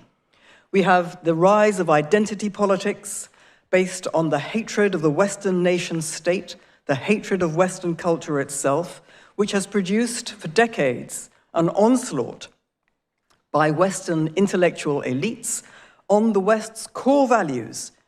And the onslaught on the West's core values has meant an onslaught on Judaism, because it is Judaism, although Christianity is, of course, the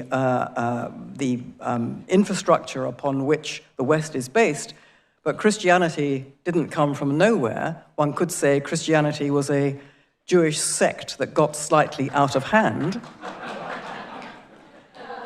The values that everybody in the West holds dear, secular or religious, are fundamentally Jewish values, and we're very shy of saying that.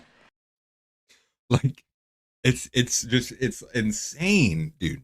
Like in the minute 40, right? She's spinning it up about like how the West is producing and generating like all of these like elites that are reframing what the Jewish people are in the West.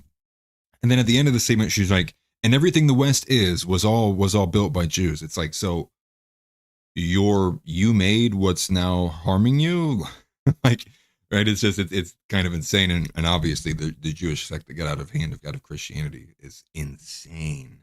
Like an insane statement to make. That's your greatest ally. Well, this is your greatest ally. And this is what they think of you. I mean, like, it's just, how this can be ignored, how this, like, this, what bothers me the most is that this gets omitted. And I highlight it because of how much it gets omitted, right? Wanting to paint to the West. And the reason why this is important is because this is how they come to you here in America. They come to you here in America and they go, look, we have a guy, we have this Muslim, they have this Muslim, he wears big hat with towel. He yell, make go boom. We have this other Arabian, he have small hat, he make not go boom. Please support one, not make go boom. And that's why that's the average American's paradigm here. But they expand upon that by saying things like, well, you know, it's not territory, right? Don't talk about the territory, just talk about the ideology. Okay, well, that's where we're at. So every Islam, every practicing Muslim is just like this, you know, raging, like there's a bomb under every t-shirt, you never know.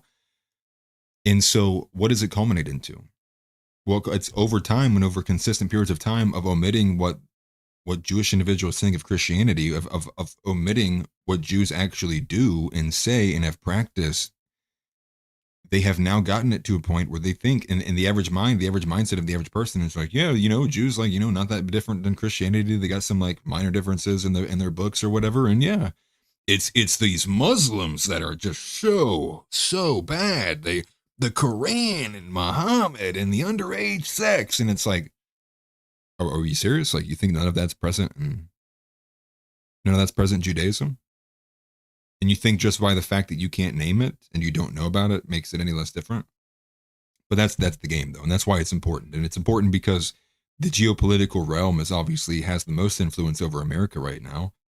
I mean, even if you didn't want to point to just the Middle East, I mean, it's obvious that America's interests are abroad. They're not here with the American people. Like, it is Ukraine, it's Venezuela, it's Russia, it's China, it's Israel, it's Iran, it's Syria, it's, you know, what's going on in Damascus, it's, you know, wow, look at this, you know, look at this funding being sent over from Australia. It's like, and this is what the problem is. This is why people go to Nick Fuentes. This is why people go to anything else that starts talking about the fact that apparatus, that system, that matrix is what we hate, actually. We hate the fact that you won't talk about real American problems. We hate the fact that you brush aside and you give identity groups, basically everyone else besides the mainstay Americans, a chance to come to the table and say, here's what's affecting me. Here's what my problems are. Being gaslit, pushed into a box, squared away, censored, eliminated from the internet, all because you begin to say something about that kind of, you know, dichotomy that you can't stand, that we can't stand. And, you know, I can't say it, but like, she can come out and just say it how she wants to, and that's completely fine. But it's like, if I try to, and you guys already all get the gist, and it just gets worse. I mean, there's another one here, and to continue on that exact kind of framing here, which is, if I was to say this, it'd be anti-Semitic, but if she says it, it's all good. And that would be this. That would be right here. Jewish Zionist Melanie Phillips at Pro-Israel Conference in New York City calls on Jews worldwide to put the Jewish people and the Jewish nation first. But we're told, and this is part of what HR 6090 was going to do, was it would have made that hate speech. If I would have said this exact thing that Melanie Phillips is pushing for at the Jewish conference, I would have been labeled an anti-Semite, and it would have met the criteria of the bill that they were trying to pass here in America. But this is how they think. This is how they want all Jews to think. That's why they're at the press conference screaming it at the top of their lungs. They want this to be how all Jews operate. They want, no matter where they are, no matter what country they are in, they need to put the Jewish people and the Jewish nation first. And there already are a lot of them that do that. So take a listen to what she says here. Melanie Phillips, 27 seconds. To fight, you need to know and love your identity. Israel gets it. Now, diaspora Jews need also to realize you are not just Americans with Judaism added on. In Britain, they're not just British Jews with Judaism added on. They are part of the British people, you are part of the Jewish people and the Jewish nation, and that should come first. First and foremost, you are Jews. Everything else is secondary. Okay, well, if this is the case, and this is how the demographic of those in Israel feel, then yeah, those who feel the same in my country should probably get up out of here. Should probably find the door, actually. Because this is coming from a conference from one of the more widely known activists here. Melanie Phillips has been around for a hot minute. Now, I'm not as familiar with her as I probably should be. But they're having the conference here, pushing it. These sentiments are being cheered upon. And this just isn't a thing that happens. You can't point out the obvious conflict of interest of like this being a clear kind of tenet of many of those who are from this ethnicity, from this religion. And it's like, yeah, this is kind of the argument here. This is why you guys actually should be disbarred from politics. You should be disbarred from being in positions of influence. Because what I would require if I was a leader of this nation, if I was a leader of the Christian America I would seek out, it would be if you are American, you are nothing else. America first, America only. Period. But yeah, the Judeo-Chuck. I'm glad people are bringing this up. This is what Judeo-Chuck says isn't real. It doesn't happen, or there's nothing there to it. You know, they don't think like that. They don't push those sentiments. Those values aren't real. It's gaslighting, dude, and it really does start to piss me off after this certain point. So that's it for Melanie Phillips at the Rage Against Hate conference, while she hates on Christians and spews hate towards anyone who doesn't agree with her. Here's this one. Let me go to Sarah Hurwitz. Now, Sarah Hurwitz is literally saying the exact same stuff. Here's another one. Now, this is from Caitlin Johnstone, who I don't know who she is.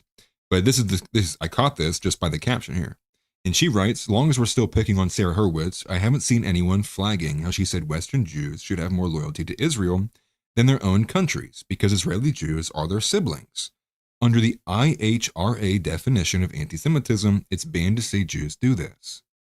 So here's another one at a different conference at the General Assembly for the Jewish Federation of North America. Right now, I think American Jews are kind of wrestling with a category that our ancestors in Europe made 250 years ago, where as we transitioned to modern nation states and they wanted to get secular jobs, go to secular universities, they kind of had to reimagine Judaism to fit in. Right? You couldn't just be a Jew. You needed to be like a French person of the Jewish persuasion, a German of the Jewish faith. So we kind of reimagined Judaism as a Protestant-style religion, which, look, it worked really well for us, 250 years, very successful. The problem is we're not just a religion, right? We can all reject every aspect of Jewish religion. We're still Jews. Run it back, dude. One more time. Run that back. Somebody send this 5 seconds to Chuck. Not just a religion, right? We can all reject every aspect of Jewish religion. We're still Jews. One more time, dude. Just a religion, right? We can all reject every aspect of Jewish religion. We're still Jews. Just a religion. Run it back. Right? We can all reject every aspect of Jewish religion. We're still Jews. Nor are we a race or an ethnicity. Jews are all different races and ethnicities. We are a nation, civilization, tribe, peoplehood, but most of all, we're a family. And so if you are a young person raised in America who thinks Judaism is a Protestant-style religion, then the 7 million Jews in Israel are merely your co-religionists. So like, if my co-religionists, I look at them, and if they're not practicing my religion of social justice and certain prophetic values, then what do I have to do with them? So there it is, right? So she makes that distinction categorically in her own words, that it's not like it's a tragedy, she's saying, for you to view, if you were an American Jew, to view those in Israel as just like you're, in the same way a Protestant would view someone from a different sect, right? The way a Nazarene would look at someone who's a Baptist, or the way a Baptist would look at an Anglican, or the way an Anglican would look at a Presbyterian. She's saying that's not good enough. You need to look at them like you're your family, they're your siblings. Like, and now that's two. That's two from people. I mean, but again, this comes from mainstream. American Jews as well too, not just these ones who are extremely pro-Israel pundits, or activists and whatnot. And Hurwitz being a deep state actor. But Lord of the Rings, right? What are we talking about? What do you mean? What do you mean the Jewish Federation of North America? Dude, and the thing is, like, how many of them are there, dude, right? There's like American Zionist Congress. There's like the Zionist World Congress. There's the Jewish Federation of North America. There's like the Jewish Voices Around the World Coalition. There's like, but there's so many of them. And how many white men councils do we have? Right? Right? Like how many, where's the Aryan Federation of North America? Well, because it's not allowed. You're the one group that's not allowed. You aren't allowed to associate. You are not allowed to have strength in numbers. You're not allowed. You can't group up together on your shared interests. We can for ours, but we will ruin your life if you do. Hey, and they wonder why people listen to Nick Fuentes? Like, it's just, come on, man. Maybe because I listened to what they were saying.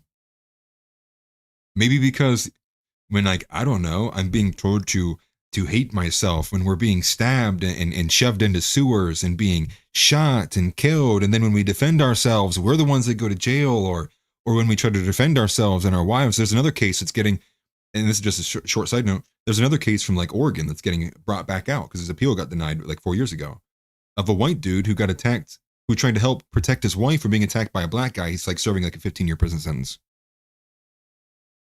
Maybe because that's been happening to us. Maybe because Ahmaud Arbery was almost a mainstream view of the case of what happens to you even if you choose to take photos of what's going on in your own neighborhood. They'll send you to life in prison. And then when they came for us, because we said, and you know, they call us, you know, whitey or whatever. They say, you see it all the time, like whites need to stop existing. You know, even our own guys are saying, you know, the browning of America, we can't wait for it. You know, Joel Berry talking about, man, I wish we could fast forward 100 years so everybody's brown. And then one goes, yeah, Alman, Kyle, and you want me to clutch my pearls about that? Where were you? Where have you been?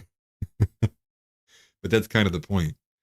That's kind of the point. And it's kind of sad now too, because similar with Chuck, similar with a lot of these boomers, is they can't even quantify it. They don't even know, they don't even understand where the energy is coming from. They don't even understand why people are angry, and they don't even understand anything about how to peel it back or walk it back or to get any audience capture, is because not only did they stop caring about what was happening to us, they quit caring about what was happening to us, and they specifically set out on their mission to only care about everyone but us. Actually, not even just omit us, but be pro us, be pro anybody else despite us or against us. Okay. Here you go. Here you go. Here's calling us Nazis. Fine, dude. Here's 20 million Nazis here in America now. What are you going to do about it? Call us whatever you want. Keep calling us that, because you're making more of us. You're mass printing them. Bird. More. I don't know. Maybe you shouldn't have racially cucked yourselves. Maybe you shouldn't be getting dog walked by your own wives. Maybe you should have, I don't know, taken any lesson of history and read it. Maybe you should have, honestly, I don't know, honored the founding fathers. Maybe you should have, I don't know. There's a lot of things you could have done, but you did them all wrong. And now you wonder why everyone hates you. I don't know. 2 + 2 = 4, don't it? But thank you very much for the super chat. Titan he says, here's the plan. All of white Europe moves here. We regroup and go from there. That's funny. That's funny. So I don't know if I should say this or not. And I'll take names away. But somebody I'm talking with is actually going to be on a panel with Arval. And one of the questions I posed to him, which would be Arval seemingly being one who is willing to run and regroup, was, you know, if there was a place, like if we had to all go to Alaska, is that why we have Alaska? Is Alaska just been waiting for us? It's like the final stand. That's why it's so massive. It's like this big, you know, it's like this big major area like 10 people that live there. It's this massive place we bought. Is that where white man makes his last stand? It's like 28 days later, but it's all black people. It's like we're just stuck there. It's like 30 days of darkness, and it's like just like we're we're putting teeth whitener all over. So when they come at night, we have better chances. I gotta stop now while I'm ahead. But yeah, maybe it is, right? Maybe that's what it is. Remember Alaska. Remember Alaska. We're all watching Outdoor Boys videos. Like, how do I survive out here? He did it. We can too. They're like, damn it, black people probably watch those videos too. We're all struggling for the one satellite from Starlink that sits over Alaska. Like, come on, man. Thank you again for another super chat, Titan. He says, take back Africa. I'm not built for Africa, dude. I'm not even built for 80 degrees. I start melting. I have the extra, what's it called? I have the extra mayo gelatin pack, dude. I'm the white dude who melts under the sun. You'll never see me in Florida. That's because I'll become a puddle. Gonna have to make a go of this Alaska thing. We have to. It's the only place. They're gonna be talking about it in history 1,000 years from now. The Great Migration. the great white gration, dude. And it's like all white peoples all around America. They all fled their states at one time to make their one great defense in Alaska.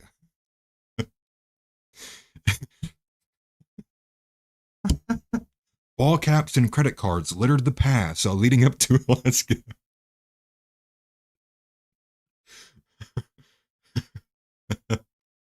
That's funny. Some people say, no, that's going to go too far. Okay, going too far. Anyways, back to the main of what I was talking about with Hurwitz here, with Jessica Hurwitz. Was that it wasn't the only thing that she had said. Obviously, there's a couple other things that she had made note of as well. And that was her appearance. Well, I mainly highlighted this one because, like, dude, the show name is insane. He's got it on their mics and too. Like, look at this. Also, I need to fix that. I don't know why it's doubling up on some of these notifications. I apologize. But thank you again, though, Titan. Can I zoom in on this? Can you see this? Can you guys see this? I don't know if I can zoom in on a video. I can't. The name of this show, I don't know if it's anywhere else on it, too. Maybe not. Is there a better place I can see it? Being Jewish with Jonah Platt. I mean, dude, I about fell out of my chair. I saw the name of this show earlier today. It's almost like they just are making them. They're just springing out. It's like, dude, does this make money? This guy makes a living doing this? Are you serious?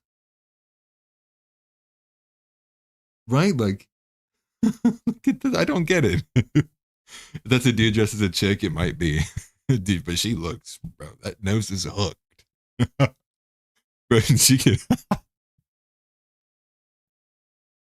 Dude, I'll find her hanging like a bat in my closet, just on my hangers and my clothes. It's like, dude, that's terrifying. Get out of here. They don't sleep because vampires sleep upside down. Jews just sleep right side up, but they just hang off. It's just a joke. I'm just messing. I'm just kidding. We love everybody. Just making fun of it. I have a bigger nose than she does. You know?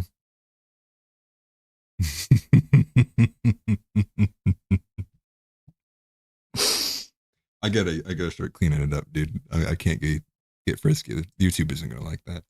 But this is her appearance here, on Being Jewish with Jonah Platt, where she continues in the same vein of this kind of idea of how the Jewish diaspora, is supposed to behave when they're not in Israel, how they should think and feel and act. October 7th happens, and I'm texting with them. I'm like, do you still want me to come? Like, what should I do? And we decided the tour would go on. And so it wasn't a response to October 7th. It was really planned beforehand, but it became a response to October 7th. And it was, I came straight from like 1997 to 2023 Right. and the shock that I felt. I mean, on so many, we're very distracted by these big encampments and protests, which are terrible, of course. But I am much more worried about the pervasive, systemic atmosphere on these campuses, like the air kids breathe. Yeah. In a lot of campuses, Israel is in the same moral bucket as the KKK and the Nazis, right? So if I said to you, Jonah, look, I'm a Nazi, sure, but I'm a liberal Nazi. That's insane, right? Or, I'm in the KKK, but I don't hate minorities. Like, that's monstrous. Like, come on, we're not going to have a conversation about that. And that's what I think a lot of students on campus hear when a Jewish student says, well, look, I'm a Zionist, I'm a liberal Zionist. I care about Palestinian rights. It's like Israel is now so evil, so untouchable that there's no point of contact you can have with it, just like there's no point of contact you can have with the KKK or Nazis. And once you're in that level of irrationality, there's no conversation to be had. So many Jewish students told me they tried to meet with their classmates who were harassing them and like have a conversation, and they would be told, no, that would be normalizing Zionists. I just thought like the extremity of this. And it's so confusing for these poor college kids because their anti-Semitism education has been Holocaust education. So they get to campus, they're like, well, there are no Nazis here, but I feel really unsafe. And so I'm going to gaslight myself and say, well, maybe it's anti-Zionism, not anti-Semitism. And I have to walk them through like, okay, if a classmate of yours, I was like, can I walk through your campus with a t-shirt that says, I love Israel? And they're like, oh God, no. I'm like, okay, what if a Black student came to you and said, my campus is great for Black students, but I can't wear my Black Lives Matter t-shirt, I'd get harassed. And the student's like, oh, that's racism, that's terrible, great. Gay student says, my campus great for queer students, but if I wear my Pride t-shirt, I will be harassed. Like, it's not great, that's homophobia. Right. So it's like, so how come if you wear your Israel t-shirt and you get harassed, you don't think that's anti-Semitism? And they're like, no, but the problem, it's not Jews, it's Israel. I'm like, okay, what if your Chinese American classmate wore a t-shirt that says, I love China? Even if your classmates knew what a terrible... Like, it's the idea that the only thing that is acceptable for them is that everyone has to agree with their ideas. Like, it's anti-Semitism that she can't walk from one side of a college campus to the other without being harassed for a shirt. There's a lot of things you probably can't walk from one side to the other on a college campus that's like not going to get someone to say something about it, right? Like, I'm sure if nowadays, right, if you wore a shirt that said like I love Joe Biden or like Kamala Harris or something, you're going to more than likely get something. Same way where if you wear a Trump thing, vice versa. Same way, you could wear a lot of things, right? Maybe not if you're wearing like a basic red shirt or something like that with no words on it. But the idea that like any opposition to that is immediately associated with anti-Semitism is like, dude, stop. Like, yeah, like you can get harassed. You can be contended with for these ideals. Just by nature of you being contended with does not make it anti-Semitism. But it's insane. And I think this is the one that really, really seals the deal. So this is her Sarah Hurwitz in a little interview she does with, I believe, I can't remember who it is now at this point. But again, this is a former Obama speechwriter. Okay, someone who is in the deep state around some of these levels of influence. Obviously, she's doing all these shows and on these podcasts with everyone who's a Jew, apparently. You have to listen to what she says. I mean, I'll just read this caption because she'll do it justice too. But Sarah Hurwitz says that Jews were forced into taking over Hollywood in the banking sector.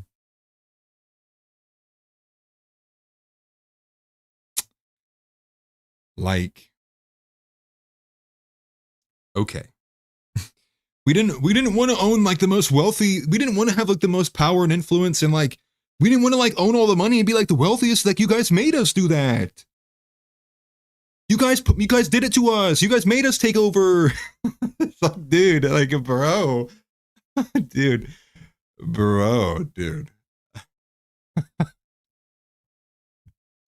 Dude, bro, I can't, we need like, wasn't there a guy who used to do like Defiant L's or something, and he would post like the most egregious like things ever said? We need someone for actual ones that's not owned by Zionists, because Randy Fine's comments on there, this lady's comments, I mean, the other lady's comments, they all need to be plastered on a wall somewhere. But these are who you are. Like the one from Josh Hammer, where he's like, anti-Semitism's inherent to European DNA. Like, put them all on a wall. This is the wall of fame. This is where you get to go. And it's not a wall nobody wants to kiss, neither. But here it is. Suddenly, like Jews control Hollywood, right? Because like you made us do that. I don't, it's like I guess I would just gently push back on the idea that Jews have power in America. I think we have tremendous status. Idea, I think we have, we've certainly achieved like tremendous professional and cultural achievement. We certainly have achieved, wealth and like professional success. But I don't necessarily know, we're 2% of the population. So if the majority turned against us, I'm not totally sure what we would do, right? Like I'm just thinking about like power in very kind of practical ways. So understand what she just said there. They're only 2% of the population, but like she said, they are dominant in Hollywood. They're dominant in banking. And she's like, I really don't know it. But that's the point, right? Because I think the point is that, if the majority knew what was happening, they would probably want you out, right? Like if they had an idea, they would say, hey, maybe you should get out. Maybe exactly what the time of the year award recipient, back in the early, 1930s, 40s got that. Okay. We definitely have power in Israel, like as a state, She's right? talking to Judith I don't necessarily think Israel is like the most powerful state in the world or all powerful. I think it's often kind of deemed the source of all the world's problems and kind of, whereas like, this is a state the size of New Jersey. It's not, I know we think it's very important. I certainly think it's important in the scheme of the world's thing. Like I would probably focus more on like China, Russia, Iran. I think the obsession with Israel is it's a reflection of very old historical ideas about Jews. But I think I certainly think you're right. Like what you're alluding to with like, there is this trend in history to say there is this disgusting thing and Jews, you have to do this disgusting thing because you can't do anything else. We're not going to let you do anything else. You're going to do this disgusting thing. And then when you do it, we're going to call you disgusting. So, okay, you can't, centuries ago, Jews were not allowed to be in guilds. They were barred from many professions, but they were allowed to do money lending, which was considered disgusting. And so they did. And people said you were disgusting money lenders. And they developed skills in finance. And so they became quite accomplished in finance and banking. Mm-hmm. And we were kind of said like, oh, you guys are disproportionate in finance and banking, right? Because you made us, right? Decades ago in America, Jews were pushed out of the more kind of classy art forms of like theater and publishing and told you guys. Bro, give it a week. You won't ever find this video again. Dude, this is wild. This is even allowed to circulate on the internet. This is crazy. There's vaudeville, which is kind of like, crass down market. Like that's the only thing Jews can do. So they're like, okay, I guess we'll do that. And it's like, oh, you're disgusting. But then they developed into Hollywood. And suddenly it's like Jews control Hollywood. Right? Because like you made us do that. I don't, it's like there is something to it that's a little bit cruel. This idea that like you've succeeded in this thing that we forced you into, and now we are going to condemn you for that. And that I just feel like, yikes. Yeah, it's more anti-Semitism. I hear you, sister. Right? Anyways, stop talking, please. That was the one I think was the most like just, wow.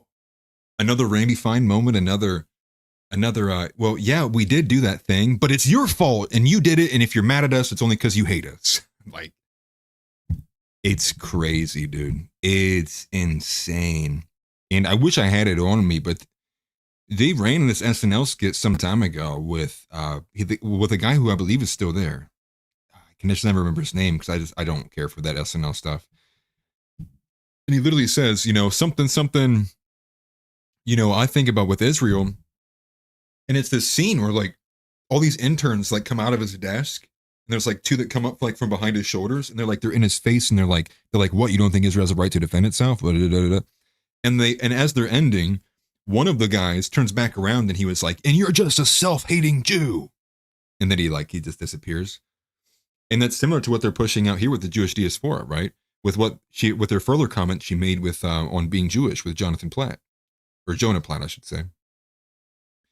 Where they talk specifically about how there's this element where like they think they can escape their identity by saying no to anti-Zionism, and it's a different version of this self-hating Jewry, right? It's anything to do anything besides actually be accountable, and it's you tell a lie so many times, you get what you get right now with these individuals, which is just this fairy tale version of reality that exists only in their heads and in the textbooks in Israel, I guess. And it's a sad thing to see. I mean, these people are literally molded by this. They are molded by the fact that they believe they are supreme to every other being on this planet. They are molded by the fact that they think that they can literally do no wrong. And you can see it take its shape in literally in their physiognomy. I mean, I think there's a specific reason why there's a certain type of phenotype that is largely attributed to those kinds of individuals. And I think you are what you eat. You are what you are at the end of the day. You know, it's obviously some genetics are locked into that, but still, dude. Insane comments, dude. Insane comments. And especially insane given the fact that, like, and imagine how much more of a story this would be, too, if HR 6090 had passed in multiple different avenues as well. Because then you would be watching this video from your phone, while at the same time here in this country, you wouldn't be able to say what she was saying. Right? It's just incredible. But again, it goes back to the line of, you know, where most people are kind of upset. The reason why Zohran Mamdani won the election is because it seems like no matter who you are in the Trump administration, no matter, it's the ZOTA, the Zionist-occupied Trump administration. No matter where you go, no matter where you look, the only person they can talk about is anti-Semitism. Why in the hell would the words anti-Semitism ever be escaping the mouth of Kristi Noem when she is in charge of the border of this nation? In fact, anything, she should be the one being accused of anti-Semitism for how many people she's deporting out of the country. But that's not happening. What she is concerning herself with there in her little state of North Dakota while she was there was, again, anti-Semitism. And that seems to be the connecting factor for everybody here. It seems to be the connecting factor for the government. And I'm telling you right now, it is the entire reason that you are not getting anything as an American citizen. It's the reason why your government does not do anything for you. It is the reason why, not anti-Semitism, but what is on the other side of that door. And on the other side of that door is the fact that America is not a nation that is governed by a government that is owned or is for the people. It doesn't work for the people, and it probably never will, ever again, to be honest with you, unless we're successful. And the only way that we can be successful is to expose this stuff. The only way that we can be successful is to open and shine a light over and over again. That's why I covered these comments. That's why you have to look at them. You listen to the words that come out of these people's mouths. Because we can no longer have this kind of trope of just being gaslit endlessly. It's like, nope, no. It's like, we're not doing that. I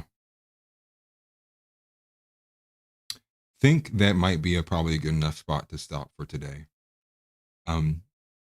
You know, I do have a community submission though, and I would be remiss to not do it when House sent it in, and I did actually cover it. So let's do one community submission before I go ahead and sign off, because I know I'm literally 10 minutes after 2 hours, but there's a lot of good stuff to cover today. I wanted to make sure I covered it. So, and because House is that, we're going to cover it. So community submission, here we go. This is today's community submission. The community submission today came from House AI, as it always does.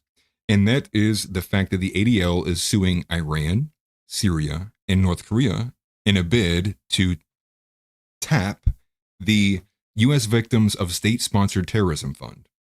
And this is wild. I was in disbelief reading through this article earlier. And so I believe this is the one that came from Chris Menahan from informationliberation.com. And so the gist is this. Essentially, the ADL is trying to drain this fund of about $4 billion. And well, thank you for the super chat, Lord Lurie. I appreciate that. He says, we must secure the existence of our people and a future for white children. Amen. Agreed. And we will move forward. Forward. My soldiers march forward. But yes, they want more money. And so the ADO filed on Monday a $4 billion lawsuit against Iran, Syria, and North Korea.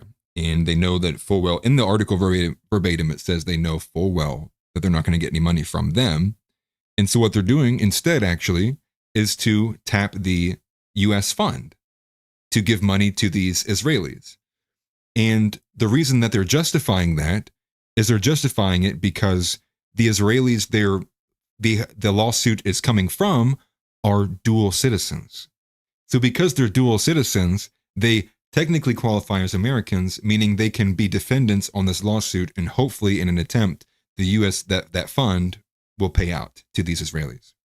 The insane part with this too is that actually in 2024, they didn't get a payment out because there wasn't enough funds in the actual fund. There wasn't enough money in the funds. So then I look a little bit deeper into this article, and they talk about how they added funds to this article, to this fund in May. They added money to it. And so I check, and it looks like it wasn't May, it was April, by none other than Mike Lawler, the guy who's also like one of the co-sponsors in all of this anti-Semitism shit. Mike Lawler is the one that's also pushing for the reallocation of money moving into this fund, ultimately to get it to be close to $3 to $4 billion. So when they get this lawsuit, and they don't need to win the lawsuit, they just need the lawsuit. As long as the defendants are found liable, they'll pass off the money. They'll send the $4 billion and distribute it to the Israeli Americans that are living in Israel. Absolute outrage. Absolute outrage that they're about to split up $4 billion and send it to 400 Israelis using U.S. taxpayer dollars. If that doesn't piss you off, I probably got nothing else I can tell you. You are a warrior. But Lord have mercy, $4 billion getting moved from one fund, being moved out of some other random fund, and a couple of different ones actually. I think it's 1.7 from one fund and 1.5 from another, both being reallocated into the U.S. fund for victims against state sponsors of terrorism, just for a short time, so that can be then handed off to a bunch of Israelis from October 7th.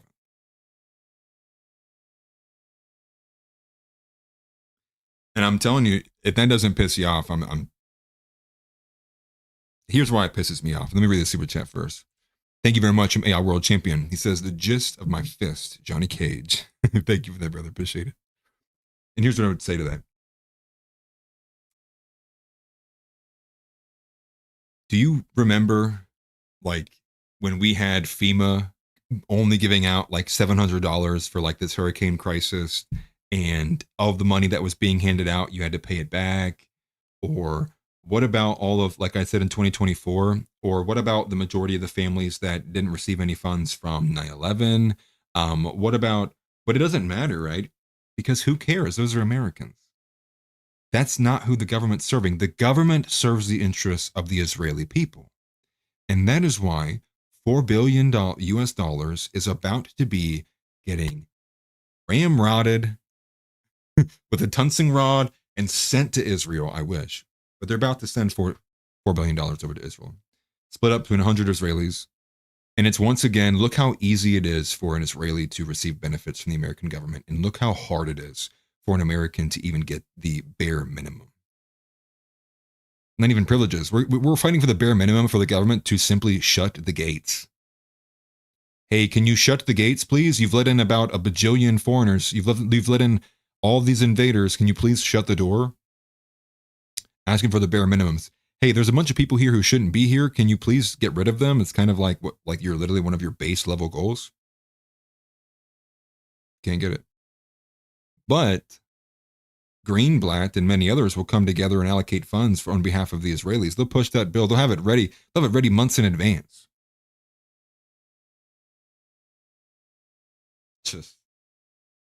I'm so over this shit, dude.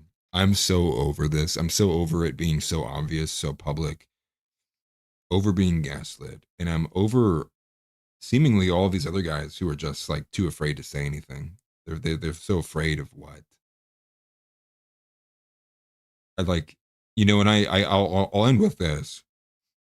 It is a tragedy that we are a society that has loads and loads and loads of literature, movies, film work, art, beauty, that is all framed around and shines a light on what it is to be a man, what it is to sacrifice, what it is to live for something greater.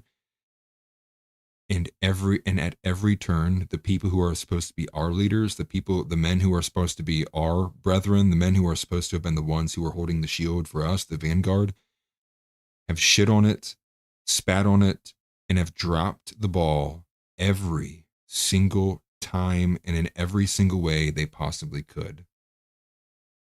And now we're a nation of cowards, telling every single young guy who gets every single young white man who gets a little bit of emotion to stop.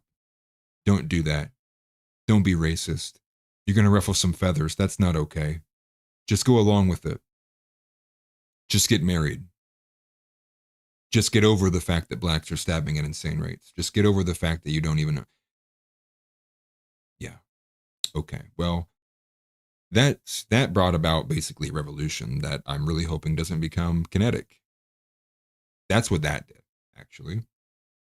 And it is a tragedy, right? There's a great quote, I believe it's from Aristotle, right? Talking about what a shame it is for a man to grow old and not know the strength and beauty of which his body could have attained here on earth. It is a tragedy. I will never accept a personal AIPAC representative. Never. Once again, a big shout out to House for giving all of the materials and supplies for the debate. Don't know if I'll be having any debate anytime soon, but the debate offer is out there. Anybody watching this who might be a gay leftist who shouldn't be here in the first place, just know I'm talking to you. And anybody else who would like to debate on anything like that. Any Republican, well, I guess it would be leftists who would be debating on that for the most part. Any shill, any Zion Don wants to take it on. I'm not going to run. It's open. I'm willing to do it. Oh, Nick Fuentes is interviewing.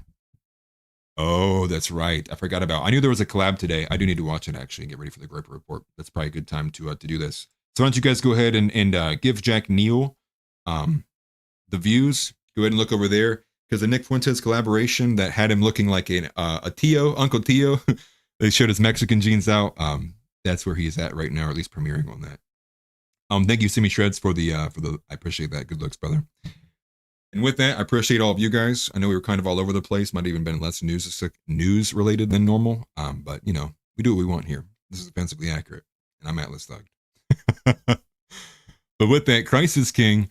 Seek first the kingdom of God. I hope you guys are doing well and are well on your way with your journey and relationship with Jesus Christ. I hope, and I'm rooting for you guys all the time. And trust me, I will be the first to say that I struggle too. I am not perfect, and I do not expect to be. But I do try my best to walk in the same path that Jesus did. And I try to do my best to honor the ancestors and the men that came before me and the sacrifices they made with blood as well too. So with that, deport Kash Patel. At this point, deport Zionism. Deport Zionism, deport Kash Patel, ban Pambani from public life. And God willing, gentlemen, ladies, we will get our country back. You guys have a good rest of your night, and I will catch you tomorrow. Peace out. Get up and get out. Get out. Get out. I have a question for you. Say Christ is Lord. Say Christ is Lord. Say it. You say Christ is Lord. Get out. Get out. Christ is Lord.